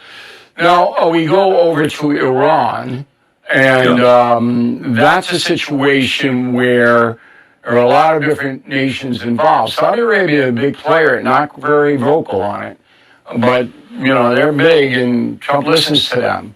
What do you think is going to happen there? Any idea?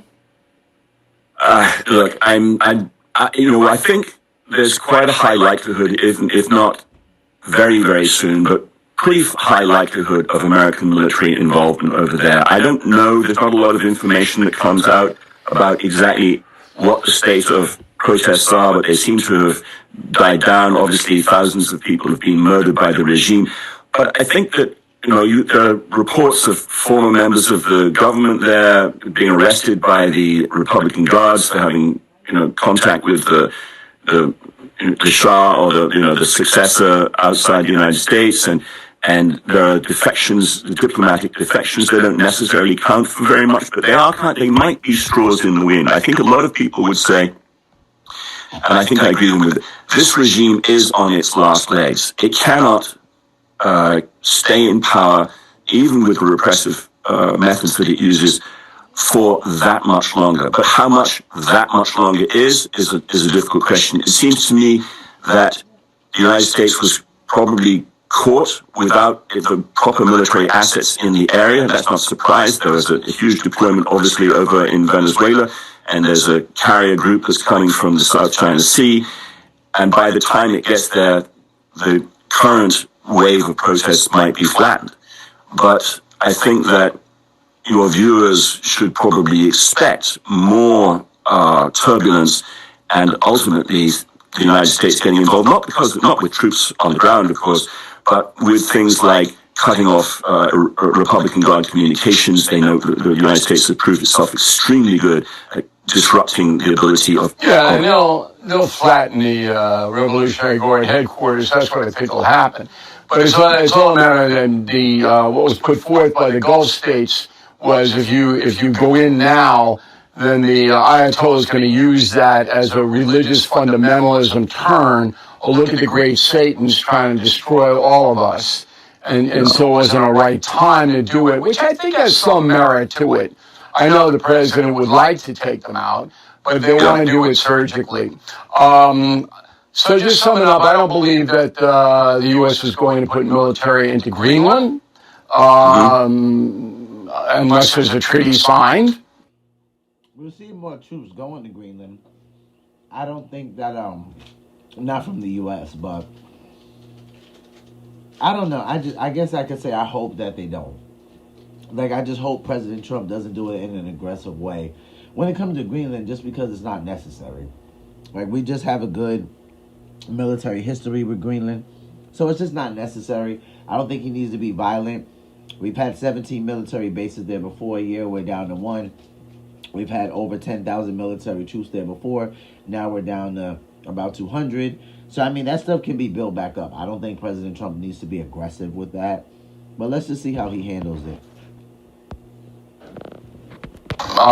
Do you concur with that? I do. I concur. I don't think that they're going to do it, and it would be absolute disaster if they did. Right. That would just ruin the whole Trump administration. All right, Mr. Gavin, thanks very much for helping us out on a holiday. We really appreciate it. Thank you. Thank you. The cost of everything still rising, and many of us are relying on... All right, you guys can head over to Bill O'Reilly's channel and watch the rest of that. He has more clips on this thing with Iran and Greenland. I think he's covering it wonderfully. Somebody said... Shout out to the chat. They said, Bill O'Reilly is still alive? Yes, Bill O'Reilly is still alive. He happens to be one of my favorite. I know everyone doesn't love him, but I still do. All right, let's jump into the next clip, guys.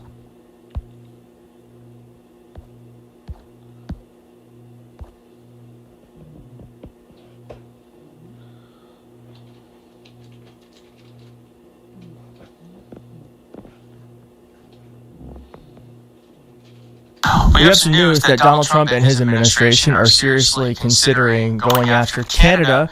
This is, of course, in addition to Donald Trump going after Greenland, Venezuela, Iran, and who knows what else? Like Mexico. Okay, shout out to Keith Edwards. He is the channel favorite. Guys, we watch both sides here on the channel, so it doesn't matter which side it is.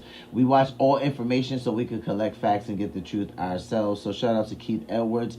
He's going to be talking about some grabs that President Trump has done and some he foresees him doing. So let's take a listen. Next, but America's allies are no longer our allies. They're our frenemies. And it couldn't be clearer because here is Mark Carney, Canada's Prime Minister, saying the following. I'd like to know what Canada is doing to protect the integrity of Greenland.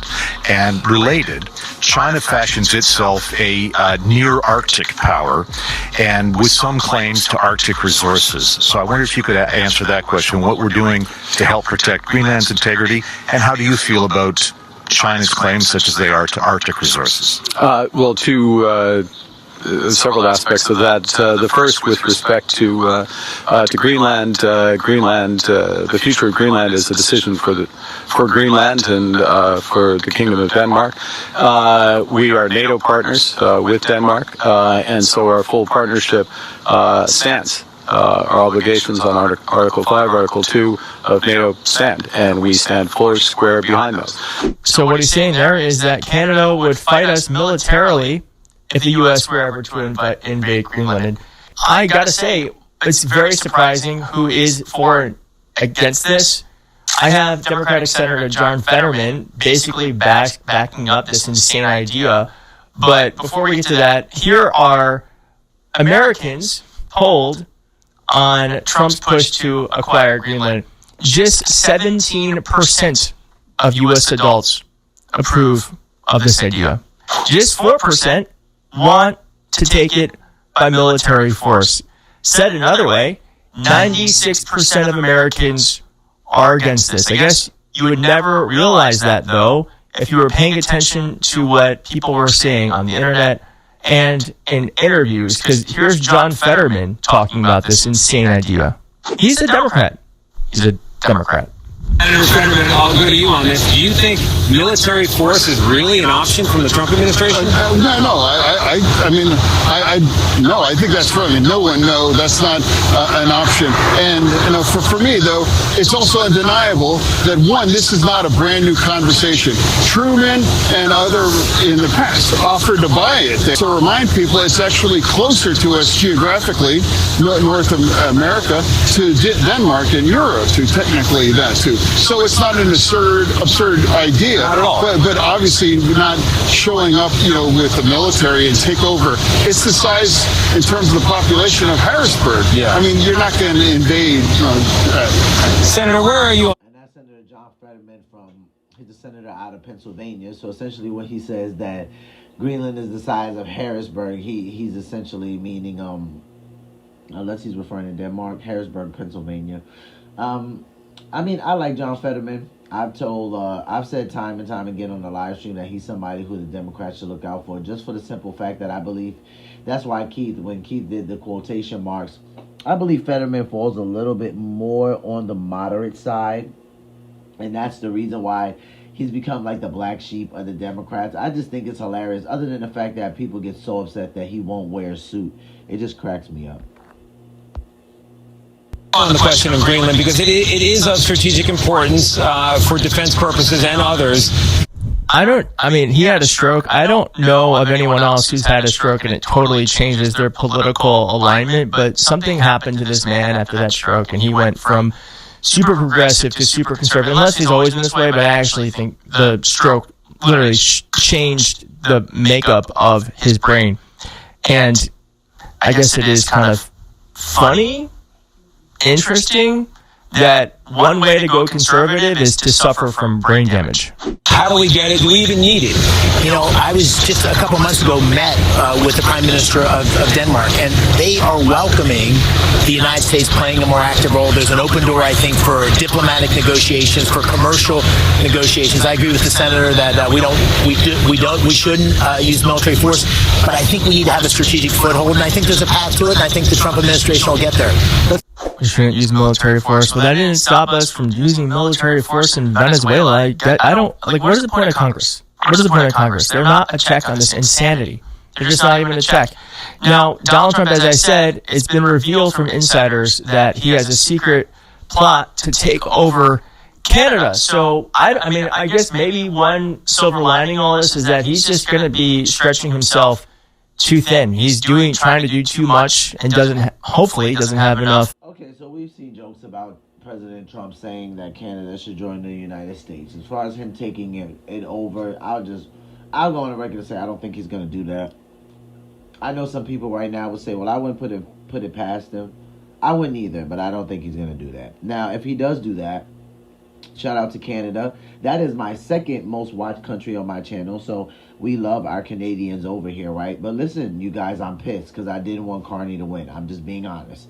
I didn't want him to win. You guys put Carney there, and I was furious. I'm not going to lie. I wanted Pierre to win. I feel like Pierre would have been better with standing up to Trump.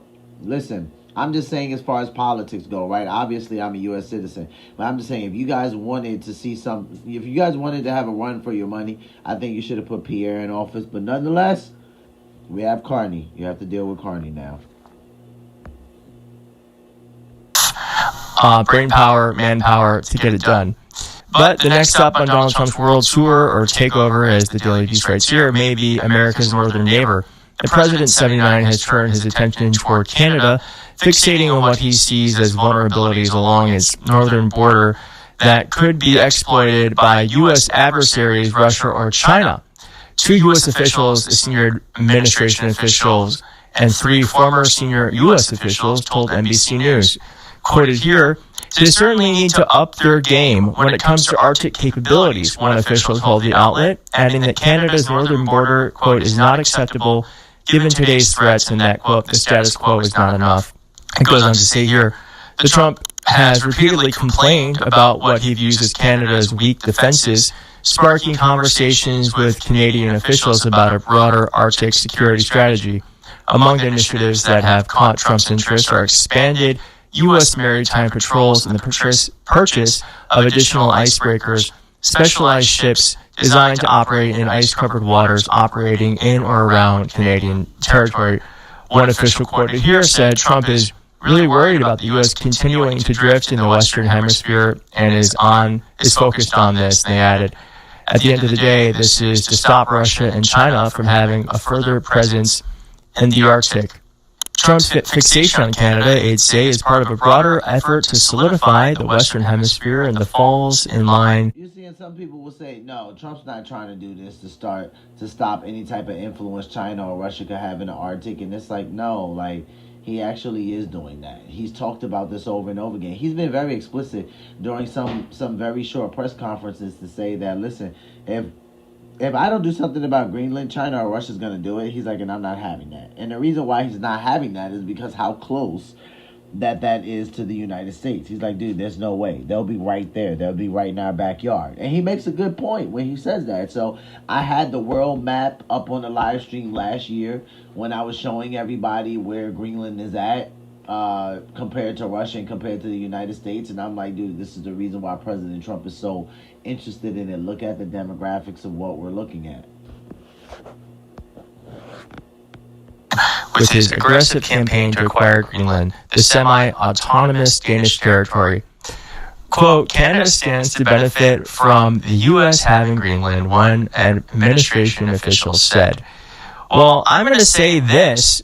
First off, this is not making us safer at all. It doesn't make us safer.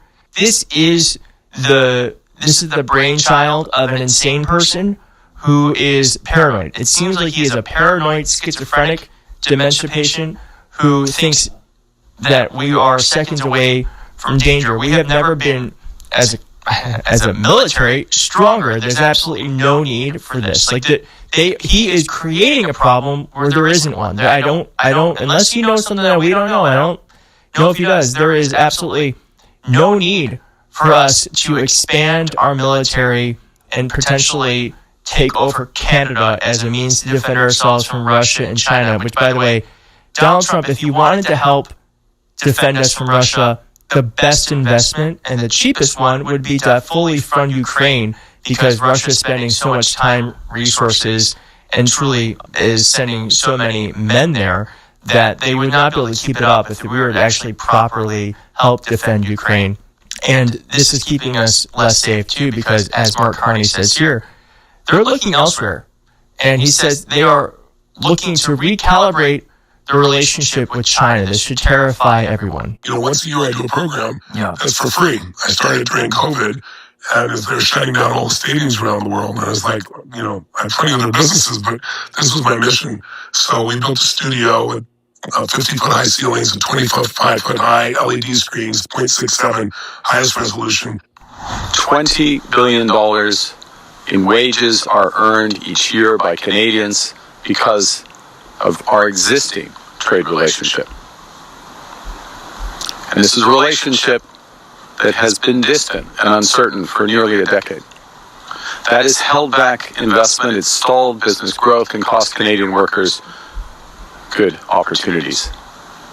And it has had the consequence of leaving us even more dependent on our largest trading partner.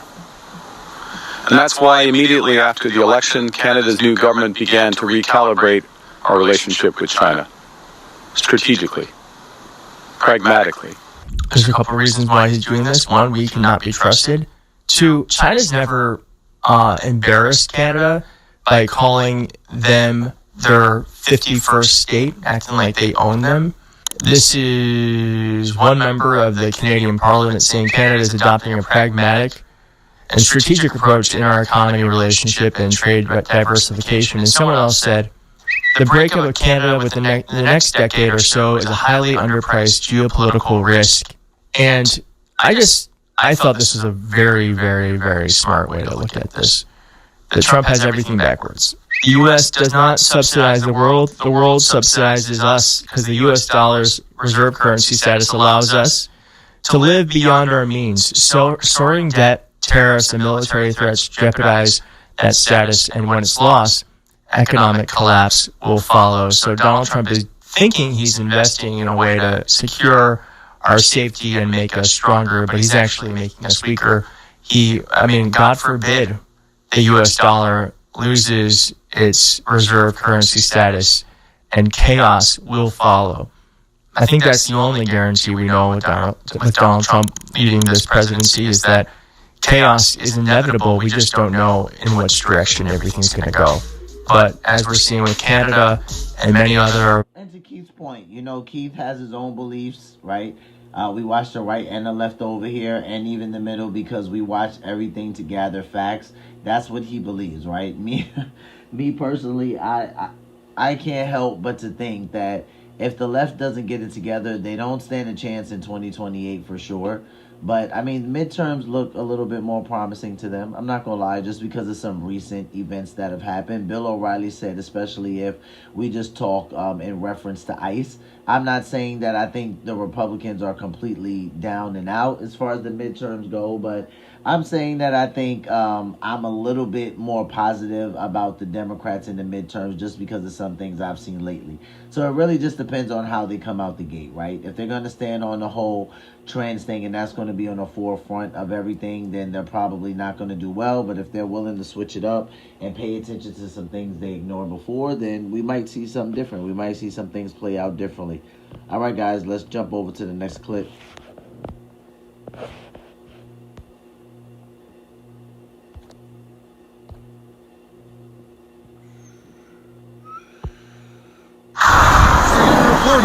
We're here to arrest a child sex offender. And you guys are out here honking. No, we're pressed. That vehicle right there is honking and impeding our investigations while we're trying to arrest a child sex offender. That's who you guys are protecting. Insane.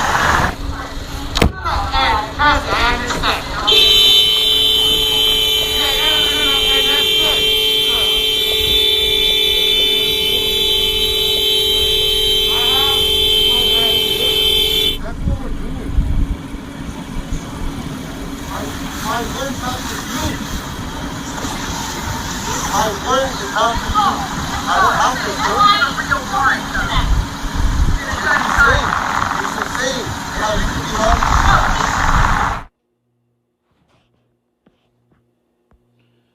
All right, so earlier in the live stream, I promised that we would take a look at that clip. Listen, if I'm honest with you guys, I said it earlier already. I said I felt like it was very scripted. I felt like the ICE agent pulled up, looked directly into the camera as if he was like auditioning for some show. I didn't like it. I'm not saying that what he's saying is not true or that they weren't going to do that and people weren't trying to impede their mission. I'm just saying it looked so rehearsed to me and just so disingenuous that I was like, it's just disgusting. So it kind of is what it is at this point. All right, let's move over to the next clip, guys. We got The Hill. Drinking, smoking hit an all-time low amongst the younger generation. Let's take a look at that.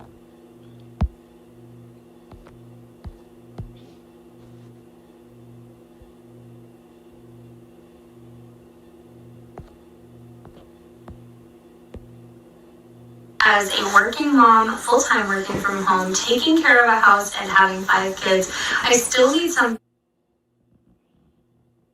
Ryan Burge presented in the graph marijuana and cigarette usage among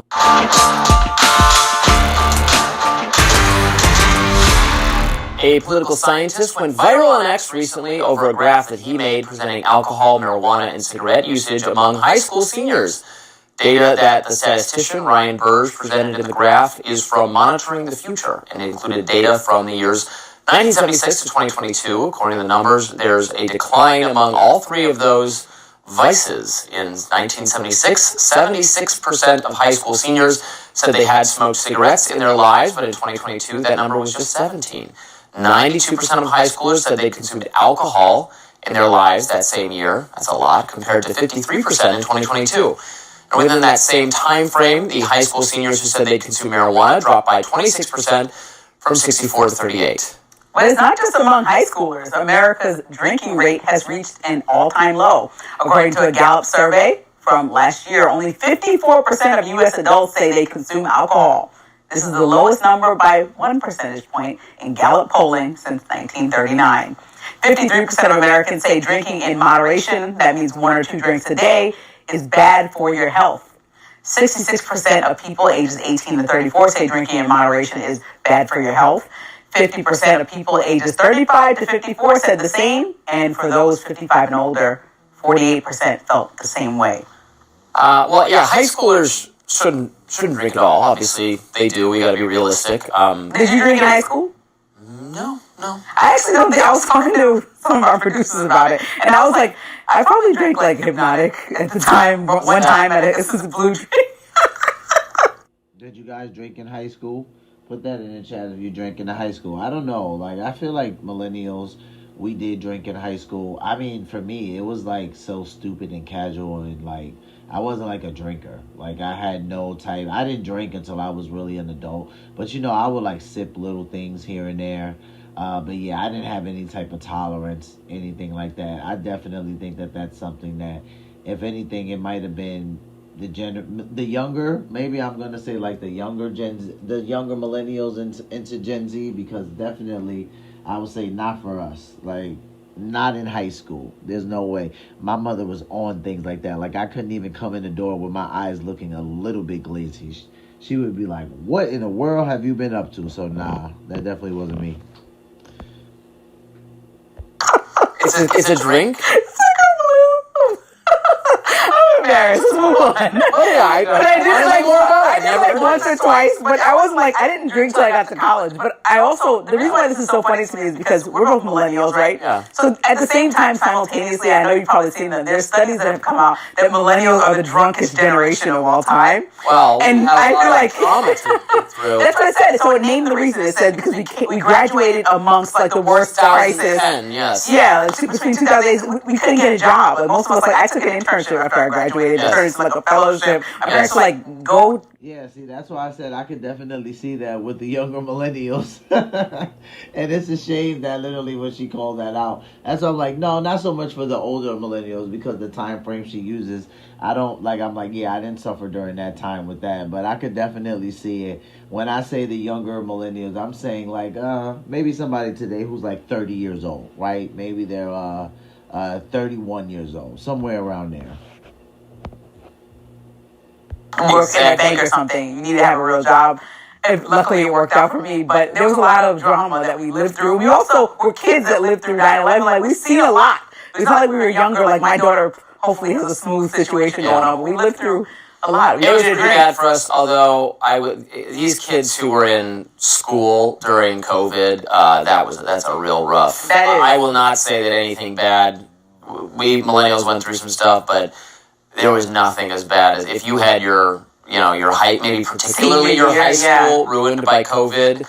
I will concede that is a worse thing than what we dealt with. That's pretty awful. So what do you think has to do with the less drinking? Yeah, I just know people who are adults but are younger than I am, who I hang out with socially, they drink much less than I do. Cigarettes have been subjected to a decades-long demonization campaign and sin taxes and are save lives. Well, cigarettes are bad for you. Yes. Marijuana is not actually. Yeah, I'm not talking about marijuana. I'm talking about of those cigarettes. three things. If you can find out your 15-year-old was doing one of those three things, you want it to be marijuana. That's the least danger to result from it. I mean, it's true. Yeah, no, I get it. I think I would not want them to start. Yeah, I mean, Robbie's not lying here. I wouldn't want my child to do any of those things, but out of the three, alcohol, marijuana, or what was the third one? Alcohol, marijuana, cigarettes. Yeah, no. It would be, I mean, like, now if it's weed and tobacco, it's kind of defeating the purpose. But if they're like smoking weed out of a bong or out of paper, I don't want them to do either one. But I mean, yeah, if I had to choose between cigarettes and alcohol, I would much rather them smoke weed. Cigarette. Oh, I know. They're talking. What are they saying? The conservatives think it messes up your brain. Okay, but smoking causes cancer. And I do all three, by the way. Cigarettes? I had a cigarette last I made Colin stop smoking cigarettes. When I don't smoke regularly. I smoke them. Even one. I said, if you smoke, this is date number 2. I said, if you smoke, then I'm good. You're a nice man, but I'm out of here. Yeah. And unless he sneaks, I've never seen him smoke I a like cigarette again. I like a cigarette every now and then. I don't smoke. I'm not an addict. I don't smoke like on a daily basis. But if somebody wants to have one, I'll have one. My theory is I love cigars. So does Colin, so I guess that's his new thing. But my thing is that younger people are on their phones all the time and consuming this digital age, so they have too much going on to be like wanting a drink. They're just like in bed still watching. And at the end of the day, I want a glass of wine pretty much every day. It's a day where we got through it and I would like a glass of wine. I try not to do it every day, then I start feeling bad, like a lush. But well, you don't have to have 2 bottles of wine every night, but a glass of wine is a nice way to commemorate the end of the workday. That does it for us today on Rising Live. Look out for more exclusive YouTube content coming your way later today, and be sure to like, share, and subscribe. All right, shout out to Robbie when it comes to the Rising. Here's the thing, like I said, I wouldn't want my children to do either, right? We don't want our children to indulge in anything that's going to make them not the best version of themselves. But nonetheless, we can't monitor them all the time. So yes, I have had this conversation before. And people have asked me, like, if you had to choose, what would you choose between the three? And this was simply a no-brainer for me. Like, I was literally like, who cannot choose this, right? If I had to choose, yes, as long as it was by way of paper joint or bong, I would have to say it would have to be the Mary Jane. I'm not a fan of cigarettes, not a fan of the alcohol or alcoholism or liver damage or none of that stuff. So, yeah, it's like I'd have to go that route. Okay, let's look at something from Charlie Kirk's channel, actually. So they covered America is a Christian country. And I believe the rest of that says we should keep it that way. We're only going to watch a little bit of this. It's about a little bit over 20 minutes. So let's take a listen.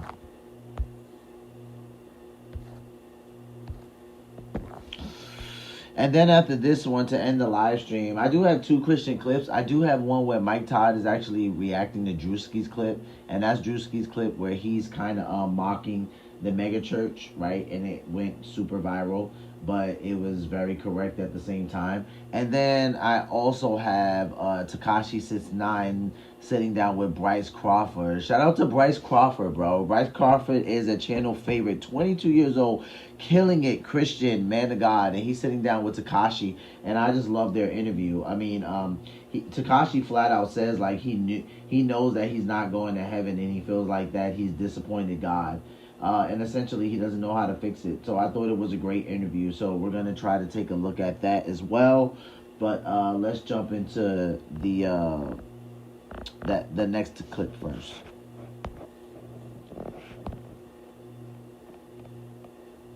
Like 200 games in one. Don't feed the nightmares. They've taken enough already.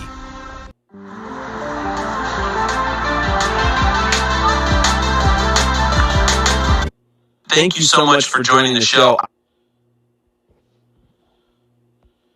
Alright guys, and by the way, I have some people ask me sometimes they're like, hey Q, if you don't necessarily subscribe to this, this leftist stuff or this rightist stuff, why do you always like the video when we're there? And I'm like, come on guys, as a news channel, reaction channel, I think it's just customary to go to a video and like the video.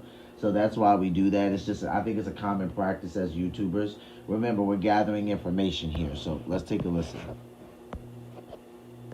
Thank you so much for joining the show. I reached out to you, Nick, because I see in you somebody, after we lost Charlie, after he was killed, there is certain voices, certain names, certain personalities with the right disposition, the right internal constitution that I believe God is raising up and promoting to help bring, we're filling the back lines here and reinforcing the front lines. So you are one of those people. So please just introduce yourself to our audience and welcome. Oh gosh, well I'm honored. It was an honor to actually get to speak at AmFest this year. You guys did an incredible job. It was a wonderful tribute to Charlie. But yeah, just a little bit about me. As of yesterday, I'm no longer a member of the Virginia House of Delegates, but I served as a state legislator there for 10 years. Before that, I did some time in the United States Army with 82nd Airborne, 25th Infantry, did a couple of combat tours in Iraq with 1st Special Forces Group. But more than any of that, I'm a husband and a father. I've been married to my high school sweetheart for 26 years. I tricked her into marrying me. We had a very, very small graduating class. She didn't have a lot of options. And then we have 3 wonderful kids, 22, 20, and 18. So yeah, that's just a little bit about me. So funny backstory here is my wife follows you on Instagram, and she kept going, you need to get this guy on the show, you need to get this guy on the show. And I kept saying, yeah, I don't have a contact for him, but I'm going to figure it out. We'll figure it out. And, and then you were at AmFest, and I'm showing a picture of you on stage to my wife, and she's like, will you finally get him on the show? I was like, yes, we absolutely will. It's so much of what you say resonates with exactly what Charlie would say. You have this such a drumbeat about family, marriage, faith, owning your own block, taking responsibility for your own actions. So much of your political commentary originates out of that, just like it did for Charlie. Explain why that's important to you, and explain. I believe it's the path forward. I believe that we don't have a country if we lose our virtue, and that seems to actually be the core of your message. Oh no, it's absolutely true. I was listening to, people are arguing about this now on the right, where we're having this internal battle, and we have some people arguing for more liberty and some people arguing for more order. And the bottom line is, if you want a civilization that actually has ordered liberty, where we can actually work and cooperate and create and build together, then virtue has to be a part of that. And how do you achieve that if it's not built upon something that actually provides something transcendent? If you want objective truth and objective morality, I got news. There's only one place I know to actually find those things, and that's through Christ. And I think one of the things that I always admired. Amen. And that's the reason why I wanted to play this, because I knew they would be pretty transparent with playing this, and they're not going to be afraid to have people on that are going to speak the name of Jesus and not be afraid of it. So this is something that I obviously wanted to watch and share with you guys, and I hope you guys just enjoy it. After this, we're going to go to the clip of Tekashi 69 and Bryce Crawford having a conversation about God. So much about Charlie was that it has become very, very easy and popular on the right to talk about what we're fighting against, right? Because every day we get new examples of what we're fighting against. But I think Charlie understood that the best soldiers are not the people that hate what they're fighting against, they're the ones that love what they're fighting for.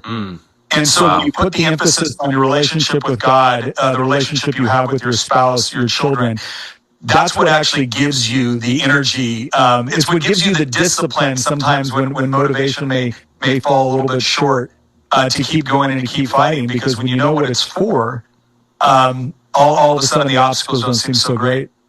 Yeah, I think that's really well said. And I have to do a better job of that, of promoting what we are for, because we love this country. I always say, I was born here, I'm going to die here. My kids were born here, they're probably going to die here. It's probably true for my grandchildren. God, I hope so. And I love this country so much that I'm willing to step into roles that I never imagined for myself, especially after Charlie. I'm willing to continue putting it all on the line for this country. And when you say stuff like that, it really inspires me, Nick. And, you have taken your faith and you put it into action, not only in Virginia, but, I'm looking at your Twitter feed and you're talking about the primary season. We should be replacing weak Republicans in safe districts. This is what you will have the best chance of winning, and the others will get the point. So you are somebody that then takes your faith, your convictions, your love of this country, you're putting it into action. Explain why that's important. Because a lot of people, I think it's like Poso will say this a lot. It's like, look at all the black pillars, the doomers. Show me which ones have done anything. Show me which ones have gotten out and chased some ballots, that have knocked on doors. And you will separate the wheat from the chaff really, really quickly.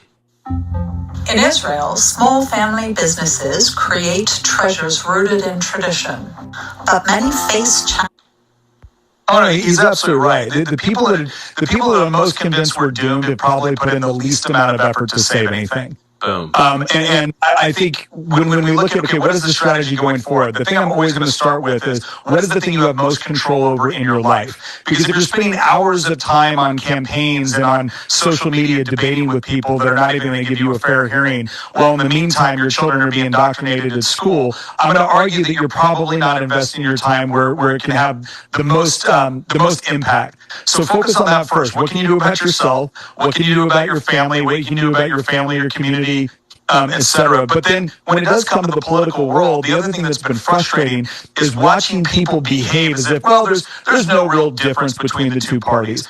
We had 300,000 people that showed up to vote for Governor Glenn Youngkin that didn't show up to vote in this last election. And you look at what Democrats are doing in the first 24 hours they've taken control. They're trying to turn Virginia into California. And it's like, look, no, you have to participate in the political process. I'm not saying you got to run for office. I'm not saying you got to make it your whole life, right? But this idea that you're going to stand back because you're either above all of that or, well, you just don't feel like that's what they should be talking about from the pulpit. Garbage. It's done. I'm sorry, you're not going to find biblical justification for that. What you need to be doing is focusing on how do you be salt and light in every area that you encounter with, and how do you be obedient to what God's laid out as your purpose in this life. And one of those realms is the political. And these people that will say, well, Nick, you can't legislate morality.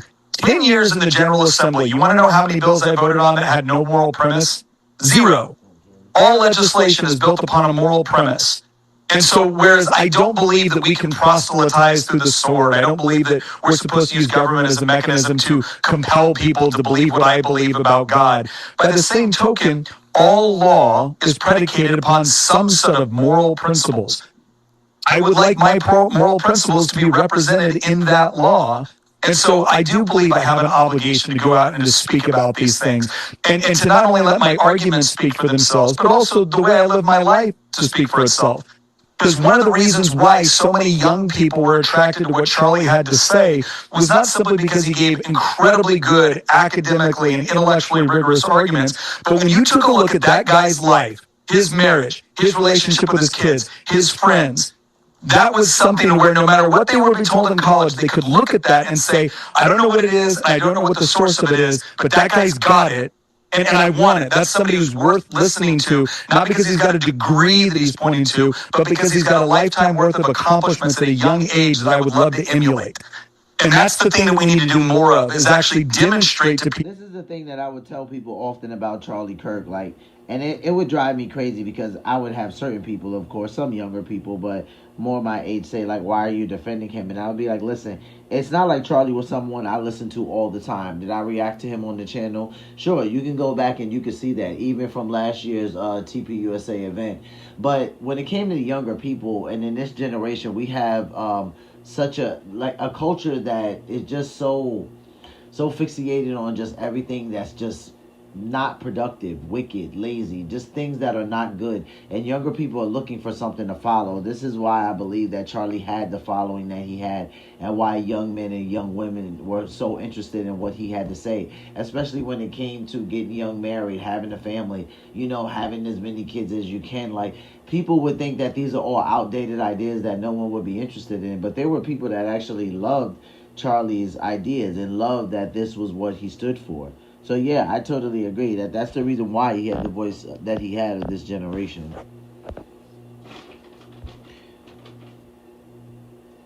People, what it is that they're fighting for, and nobody did it better than Charlie.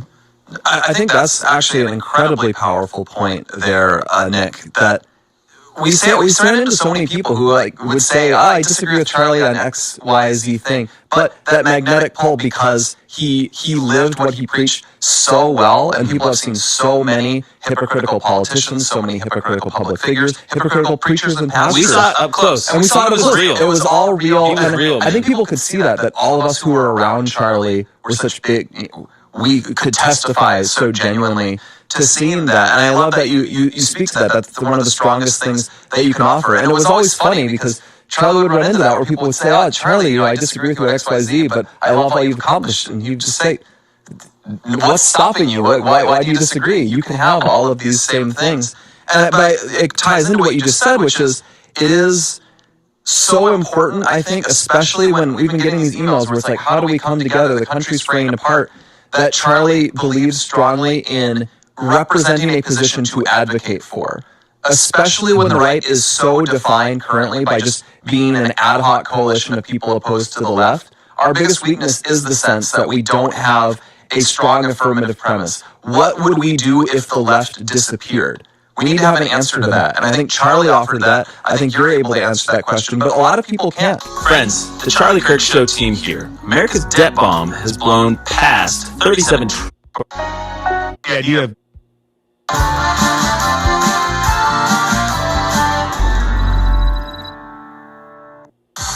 $5 big breakfast deal is back at Wawa. Tip any sizzling. Godly men and women. With a qualified purchase, you could get up to... Sure. I mean, first and foremost is this idea, if you were to ask kind of what we think our mission is, it's the idea of godly men and women becoming godly husbands and wives, becoming godly mothers and fathers. Because the idea is you show me a country comprised of those sorts of people, and I'll show you a country whose politics you don't got to worry about. Right? So it always starts with this idea of, okay, as a man, what am I trying to do to be the sort of man that God wants me to be the sort of man that my husband or my wife needs, to be the sort of man that my children need? And when I'm focusing on those things, what ends up developing as a consequence of that is I get a lot closer to being the sort of man that my community needs and that my country needs. And so I want people to once again be focused on what is their obligation to God, what is their obligation to their family, and then how are they developing the spiritual, emotional, physical, intellectual skills to be able to do that. I want a free country, but what does that mean? I want a free country that is actually rooted in the idea that the only way that you can have liberty that makes any sense is that if you actually have a culture which is committed to truth, which is committed to virtue. And so when I look at the way that our founders actually formed this government, I think they were onto something. It was this idea that we're going to reserve the vast majority of decision-making power to the individual citizen. To the extent that we have government, fine, at the local level, they're going to be the ones that deal with the things that are the most intimate to your day-to-day lives. Then we have the states, which are also supposed to operate as sovereign entities within their jurisdictions. And when it comes comes to the federal government, it's only going to worry about those things which genuinely impact the country as a whole. The federal government was never meant to micromanage our education, our healthcare, our economy. Stephen Miller is 100% accurate when we say that the federal bureaucracy is one of the greatest threats to a free people ever. Because those bureaucracies have goals and objectives of their own, which run contrary to a free state. And so I want a government which once again understands its proper role, I would argue, in God's created order. Again, keep us safe, enforce contract law, make sure that nobody's invading the country. But I don't need a government to try to play daddy for everybody. I need a government to stay within its proper role so that free people can figure things out through voluntary cooperation. And I think if we could get back to that point of understanding that if you really want to be free, then that also includes a great deal of personal responsibility. And Adams probably said it best when he said our Constitution is written for a moral and religious people and is totally unsuited to the government of any other.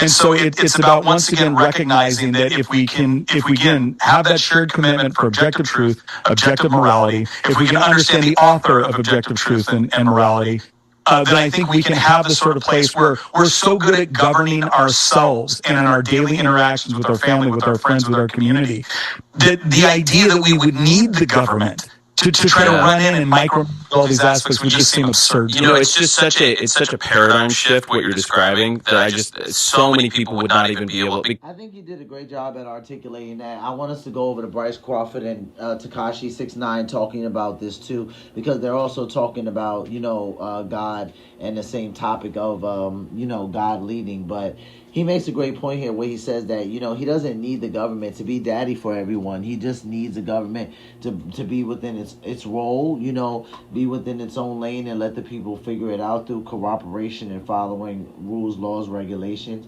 And I totally agree. You have some sides that want the government to step in a lot more aggressively than that, and you have other sides that are like, no, that's not what we want. What we do want is that, at least for myself, I do want the government to be God honoring, but I know that looks different for everyone. So really, it's just as long as people are being treated, because the government, we can't guarantee that the government is going to follow Jesus, right? That government officials are going to actually be Christians and they're going to do right by people and they're going to have a good moral and ethical system.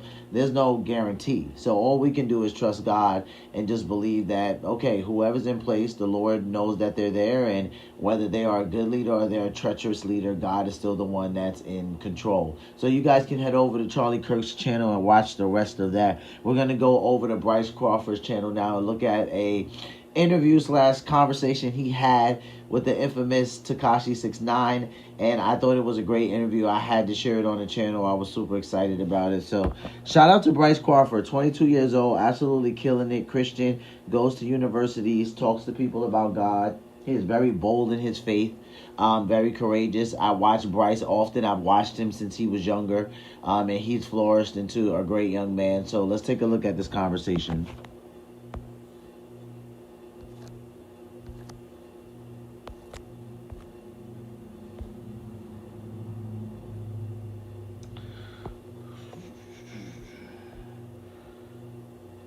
Switch to TurboTax.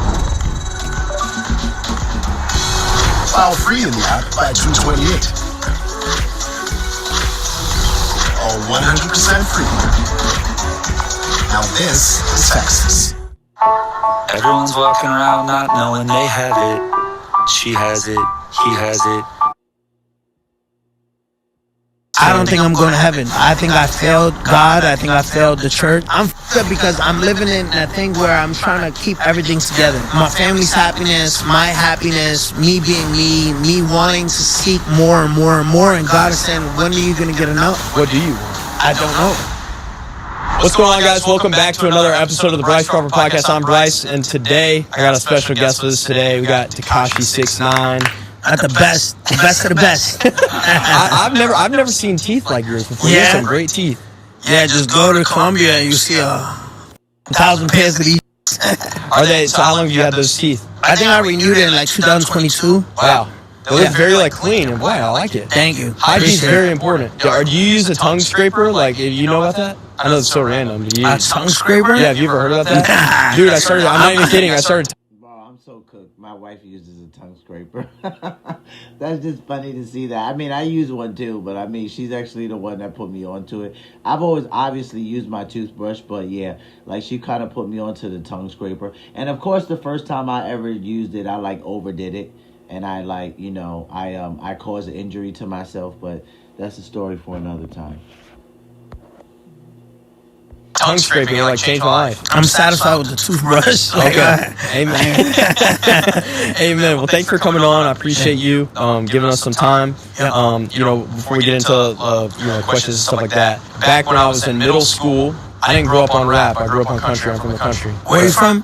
I'm from Georgia. I'm from a small town. I'm from north of Atlanta, about an hour. I didn't grow up listening to rap. But there was one rapper I listened to, and it's Tekashi. Oh, for real? Yeah, before I was a Christian when I was in middle school, and my alarm on my phone was Gooba. Oh, yeah? Yeah. How old are you? Back in middle school. I'm 22 now. That was back in middle school. But back in middle school? Yeah. 22, that's 5 years ago. Wait, how old are you?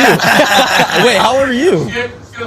Yeah, it's only 5 years ago. I'm 29, but if you were in middle school during Gooba came out 2020. It came out May 8th of 2020. Probably a different song. Was it 2020? No, because Gooba was my alarm. Yeah, so Are you sure? Yeah, bro, I made the song. Yeah, that was the first song I came home when I got released from prison. I released Gooba. That was my first single. How many times have you been to prison? Because I know you're about to go back to prison. I'm going back to prison like 7 days. Yeah, so today's Tuesday. I'll be in prison next Tuesday. So how many times have you been to prison before this? Like 7 times, I believe. So not including this country, right? Like I've been to prison in other countries too. What other countries have you been to prison? Dominican Republic. No way. Yeah. Where would you go to prison in? And I think, did I go to jail in Europe? I don't even know. Wow. So what does that like? What does that kind of do for you? Like, and if you guys remember, what was it? I think not last year. I think it was probably like 3 years ago, because he was locked up for like about a year in Puerto Rico too.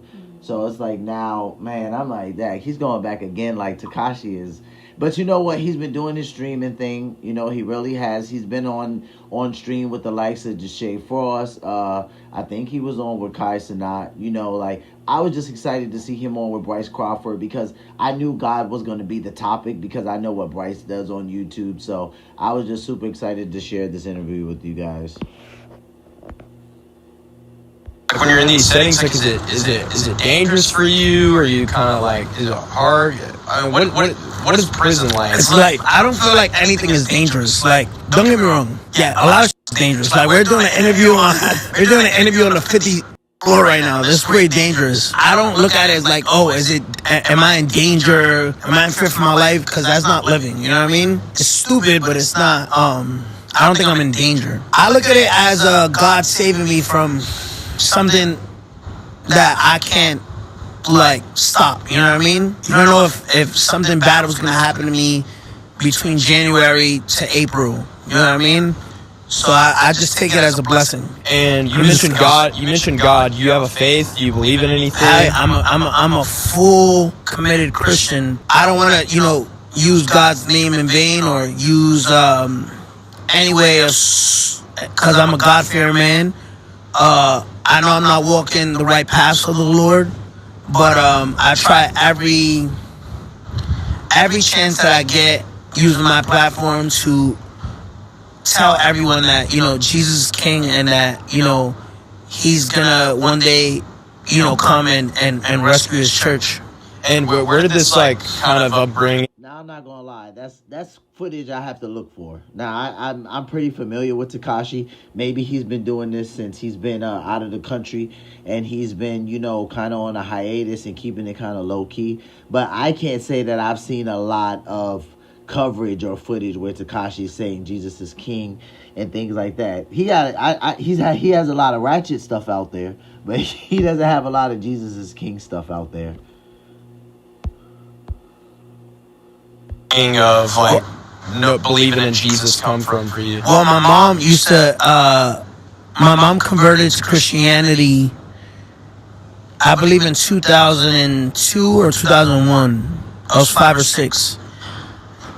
And we went to church every day. We went to church Tuesdays, Thursdays, Fridays, Saturdays, and Sundays twice. Damn. So the only days that there wasn't no church was Mondays and Wednesdays, and somewhere around the year there was church Mondays and Wednesdays where they call it Evangelico. Okay. I don't know what that means in English, but I don't know either. yeah, 7 days a week. Yeah. And so, like, where do you feel like you're at now with Jesus and faith? I feel like I'm Jesus has been calling my name. You know what I mean? Jesus has been saying, hey, it's time to come home. But I think Jesus is going to use me to bring a lot of souls to the church. He's going to make me spread his word. And I feel like as a kid, they always told me, like, the Lord is going to make you bring a lot of, you know, and I said this a lot of times where I honestly strongly believe that Jesus uses his strongest, I mean, not his strongest, his most broken people. Yeah, people identities to show the world that he can use, you know, and let me finish before, because people clip this and cut it off, you know what I mean? Like, Jesus will use a crackhead. Jesus will use, you know, a gambling addict. Jesus would. One thing I gotta say is that I can appreciate that Bryce is really allowing Tekashi to articulate himself the way that he does. You know, he's just kind of meeting him where he's at. He's letting him take his time and articulate it as best as he can. Bryce is very good at this. He knows exactly. He knows the scripture. You know, he knows his way around the Bible. He's very familiar with speaking in a public square about God. So that's how I can tell that Bryce is being very humble in this interview. And just shout out to Bryce for what he's doing. I appreciate this interview. Use, you know, someone so broken, and he would use that person as an instrument to bring people to you know, to his church.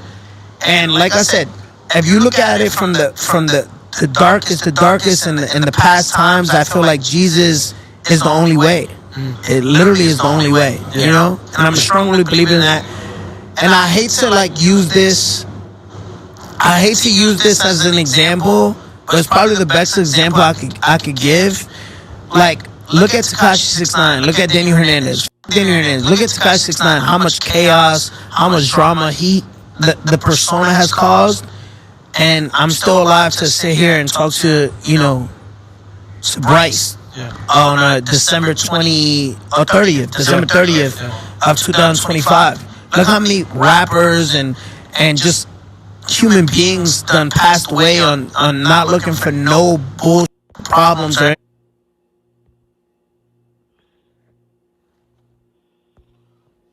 And as you guys can see, like, Tekashi said that they were doing this interview December 30th of 2025, but Bryce just posted it 5 hours ago on his own channel. So that's why I wanted to share it with you guys so you get a chance to see it. Amen. And I say that in the most humblest way to show that Jesus Christ has a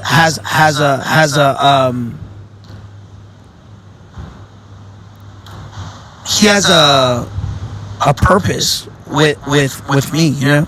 If you were to die right now and stand before God on a scale of 1 to 10, I don't think I'm going to heaven. I think I failed God. I think I failed the church. I think I failed my the reason I was created. Does that scare you? It does.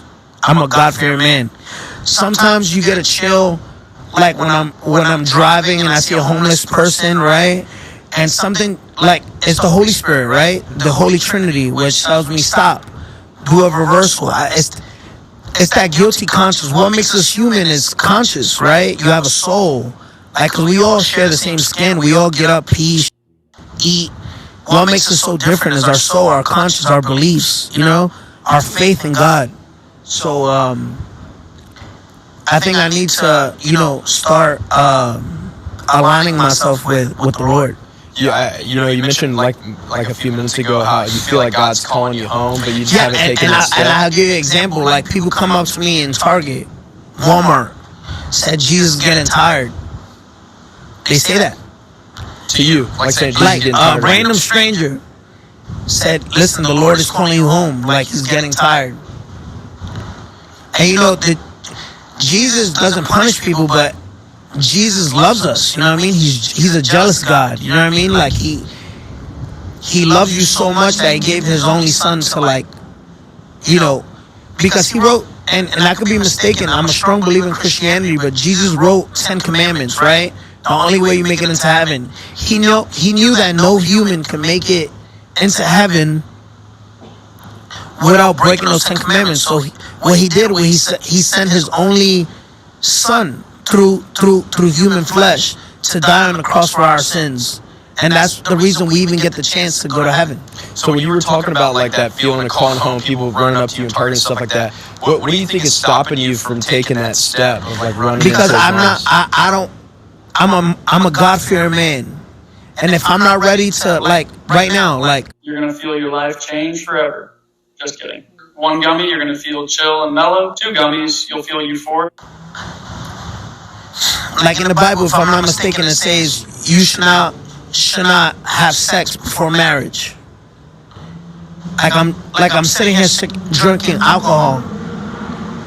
If I'm preaching the word of the Lord and I'm going against it, why would I say, Lord, I'm ready? So just in case if I die right now, I say, remember, Lord, you said you are a forgiving God. You are this. I'm lying to the Lord. I'm lying to myself. Yeah. So that's why people come up to me and say, listen, the Lord is calling you. Yeah. Yeah, I mean, I think you hit the nail on the head. You know, scripture even says that even the demons believe. And I've been reading that. Yeah, the devil was an angel. And I think to myself, man, even if the demons believe, then what does that mean for me? What makes me and you different than the demons? And if there, because so many people say the same thing, like, oh, I believe. So I'm like, what makes us different than the demons? And I think that's obedience. Listen, I see this a lot of times, and I say this one of myself. When you have demons inside of you, right? And I'm speaking to there's 1, 2, 3, 4, 5, 6, 7, 8, 9. There's 9 of us out here. You may not notice it, right? But when you see, like, we scroll on Instagram every day. We scroll on TikTok every day. When you see something message God and you scroll up real fast, that's the demon in you. When we hear something that people talk about God, right, and Jesus, the demon puts its head down. The demons inside you ignores it. So what I'm trying to say to you is that even the demon believes in God, but the devil doesn't like it. So he sends his demons to, like, make you neglect the word. Well, no, that scripture in particular is literally talking about the demons of hell, right? And so even Satan and the demons, they believe in God. And so, you know, I think in America... Well, if you believe in God, I tell this, you know, to my girlfriend all the time. If you believe in God, right, you can't pick and choose. You can't. If you believe in God, then you have to believe in the devil. There's good and bad, right? There's not only good. Yeah. So it's like, I'll explain it to some autistic or retard that doesn't want to understand, right? If you believe in Pepsi Cola, you believe in Coca-Cola, right? And it's the most honest I could get. Because people want to be like, oh, what do you mean? What do you mean? No, so if you believe in Jesus Christ, there is a devil that is dark and evil. I mean, sorry, good and bad. So what do you think that means for you? Like, you know, I mean, like so I'll tell you a little bit about my story. Like I grew up in the South. I grew up going to church. I went to a private Christian school, but I had a big problem with Christianity when I was growing up because there were a lot of people that said that they loved Jesus, but their actions were the opposite of Christianity, and they were forcing me how to live my life, but they were doing the total opposite. And so I had issues with that. There was hypocrisy I saw. There was a pastor in my hometown who had cheated on his wife, stole money from the church, and ran. And I remember when I was in the 8th grade, my grandfather had passed away to pancreatic cancer, and I blamed God for his death. And so I just had developed depression and anxiety for years, and just felt hopeless, despair. I've never drank, I've never done drugs or anything, but I had a porn addiction, I had addictions to people-pleasing, I tried to find my identity in sports, all this other stuff. And when I was 17, I was going to take my life on Christmas Day of 2020. And that night, when I was going to take my life, I had a supernatural encounter with Jesus where he stopped me from taking my life. And the reason I'm bringing up the story is because there was a large portion of my life where I convinced myself, even though I knew I didn't like God deep down growing up, well, I go to a private Christian school, so that means I'm a Christian. And I go to church on Sundays occasionally. I'm there for Easter, I'm there for Christmas, so I'm a Christian.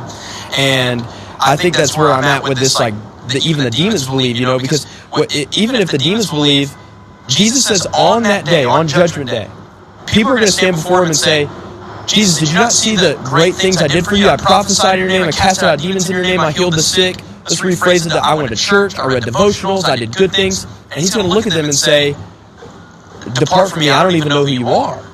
And so that as me convicts me. And on that night when I was 17, I prayed a prayer and asked Jesus to take away my depression and anxiety. I haven't had it since that day. It's been over 5 years. And so when I read that scripture, I'm like, man, I want to know what is going to make me different than the demons, right? Because I'm of more value than the demons. I'm of more value than the birds. I'm of more value than the turf, the grass, you know, because I'm a human being made in God's image. And I'm a God-fearing man like you. I fear God. But I think fear does one of two things, right? I think fear can do one thing where it says, the Bible, Psalmist David writes in Psalm 25, he says, the friendship of the Lord is for those who fear him, right? So there's some people who say, well, I fear God, so I'm going to run to him. I'm going to run to him and build a relationship with you. It's like a deep, reverent love. Like, I respect you, but I also love you. And I like that. That's where, like, I think some people go when they fear God. I think other people fear God and they run and they say, well, I'm not ready for that. I'm not doing this. I'm not doing that. And man, I could tell you, I was not ready at all that night that Jesus called me. In fact, I was the most broken, the most lost, the most confused, the most upset, the most angry, the most prideful, the most immoral I've ever been in my life, all in that thing. But I was the most honest. And Jesus says, blessed are the pure in heart, for they shall see God. And Jesus says the reward for being honest with God is him. Yeah. You know? And so I think, like, I have been just fired up about this thing. Yes, I love Jesus. I love talking about him. That's my thing. We're talking about him right now, you know, like, that's my thing. I love it. But more than just my thing, like, I believe Jesus is going to come back.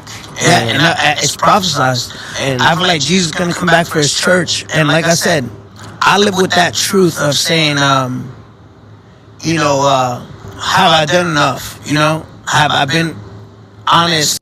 Being honest with yourself, being honest with, and I'm cursing right now because I'm speaking like, be honest with no, you know, just full transparency with no, you know, remorse or cautious. I feel like the Lord, you know, has, like, we live in a world of sin. Like, if you look down, being honest with, and I'm cursing right now because I'm speaking like, be honest with no, you know, just full transparency with no, you know, remorse or cautious. I feel like the Lord, you know, has, like, we live in a world of sin. Like, if you look down right now, you look behind us, right? This was all created in a world of sin, of prostitution, of drugs, of alcohol, you know? Immorality. All of it. So, have I done enough?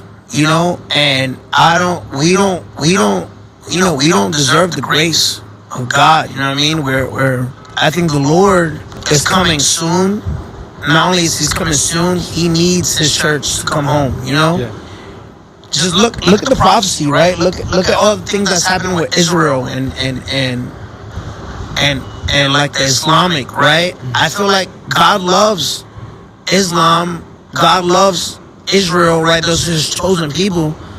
But I feel like God loves his creation. Whether you're Muslim, whether you're, you know, his chosen people, which is the Jewish people, I feel like God loves us because we're his creation. The devil didn't create the Muslims, right? I feel like we are all his children and we need to repent, right? There's one God, right? The Holy Trinity, which the one God is God, his Son, Jesus, and the Holy Spirit. And we are all meant to serve eternity in heaven. You know what I mean? We shouldn't, you know, no one deserves to to serve the rest of their life in hell. You know what I mean? But that's our choice. And you said you feel like if you died right now that you wouldn't be with Jesus and yeah, I'm myself. Yeah, so I just took 2 shots of alcohol before this interview. I think like, and I did that. And I'm continuing to sin. I'm not perfect, but do you want to stop? I can't use that excuse when I'm in front of the Lord, when I'm in front of God. I can't say, yo, well, I have this problem, I have this thing, because you know that little thing that tells you don't do it, don't do it, don't do it, don't do it. That's not just me, like my that's literally the Lord. Yeah. And I'm going against that. Yeah. I mean, dude, I've been and you can say you're fighting it, but what you said when you go in front of the Lord Jesus Christ and you said, hey, look at all the stuff I've done. Look at all the stuff I've done. Look this, look this. And what Jesus would say, I don't know you. Yeah. Yeah. And when the prostitute was selling, I forgot who it was, she was selling herself and everyone was judging her, right? What Jesus said, if whoever didn't sin, may they speak up, right? He was drawing on the floor. Yeah. He said, he was drawing with his finger. He said, whoever didn't sin, may you speak up now. And everyone sinned, so who are you to judge? It's one Jesus Christ. Yeah. Yeah, for sure. You know, I've for years, I'm very particular with who I like to sit down with and have conversations. I'm very particular. And I've been praying for you for years. And so when we were able to sit down, I wanted this to be a priority because, it's a podcast. People are going to listen. I think people want honesty. No, I think the demons won't let them listen, but their conscience will say, go back and watch this interview. I think, and people want to hear me say, yo, this guy, that guy, this, right? But the demons don't want them to hear this because they're like, what does 6ix9ine, the Gooba 6ix9ine, the Gummo 6ix9ine, the Billy 6ix9ine, the guy who just walked out Jake Paul, the guy that would be with Steve will do it, the guy who would be streaming with Aiden, is this fearful of our Lord, of our Jesus? Yeah, I think bro, Jesus is real, bro. He's very real. And you know what I mean? And but you know, to be honest, not only this, bro, look at me. I pleaded guilty to 47 years of life. People look at snitching, cooperating, like, oh, well,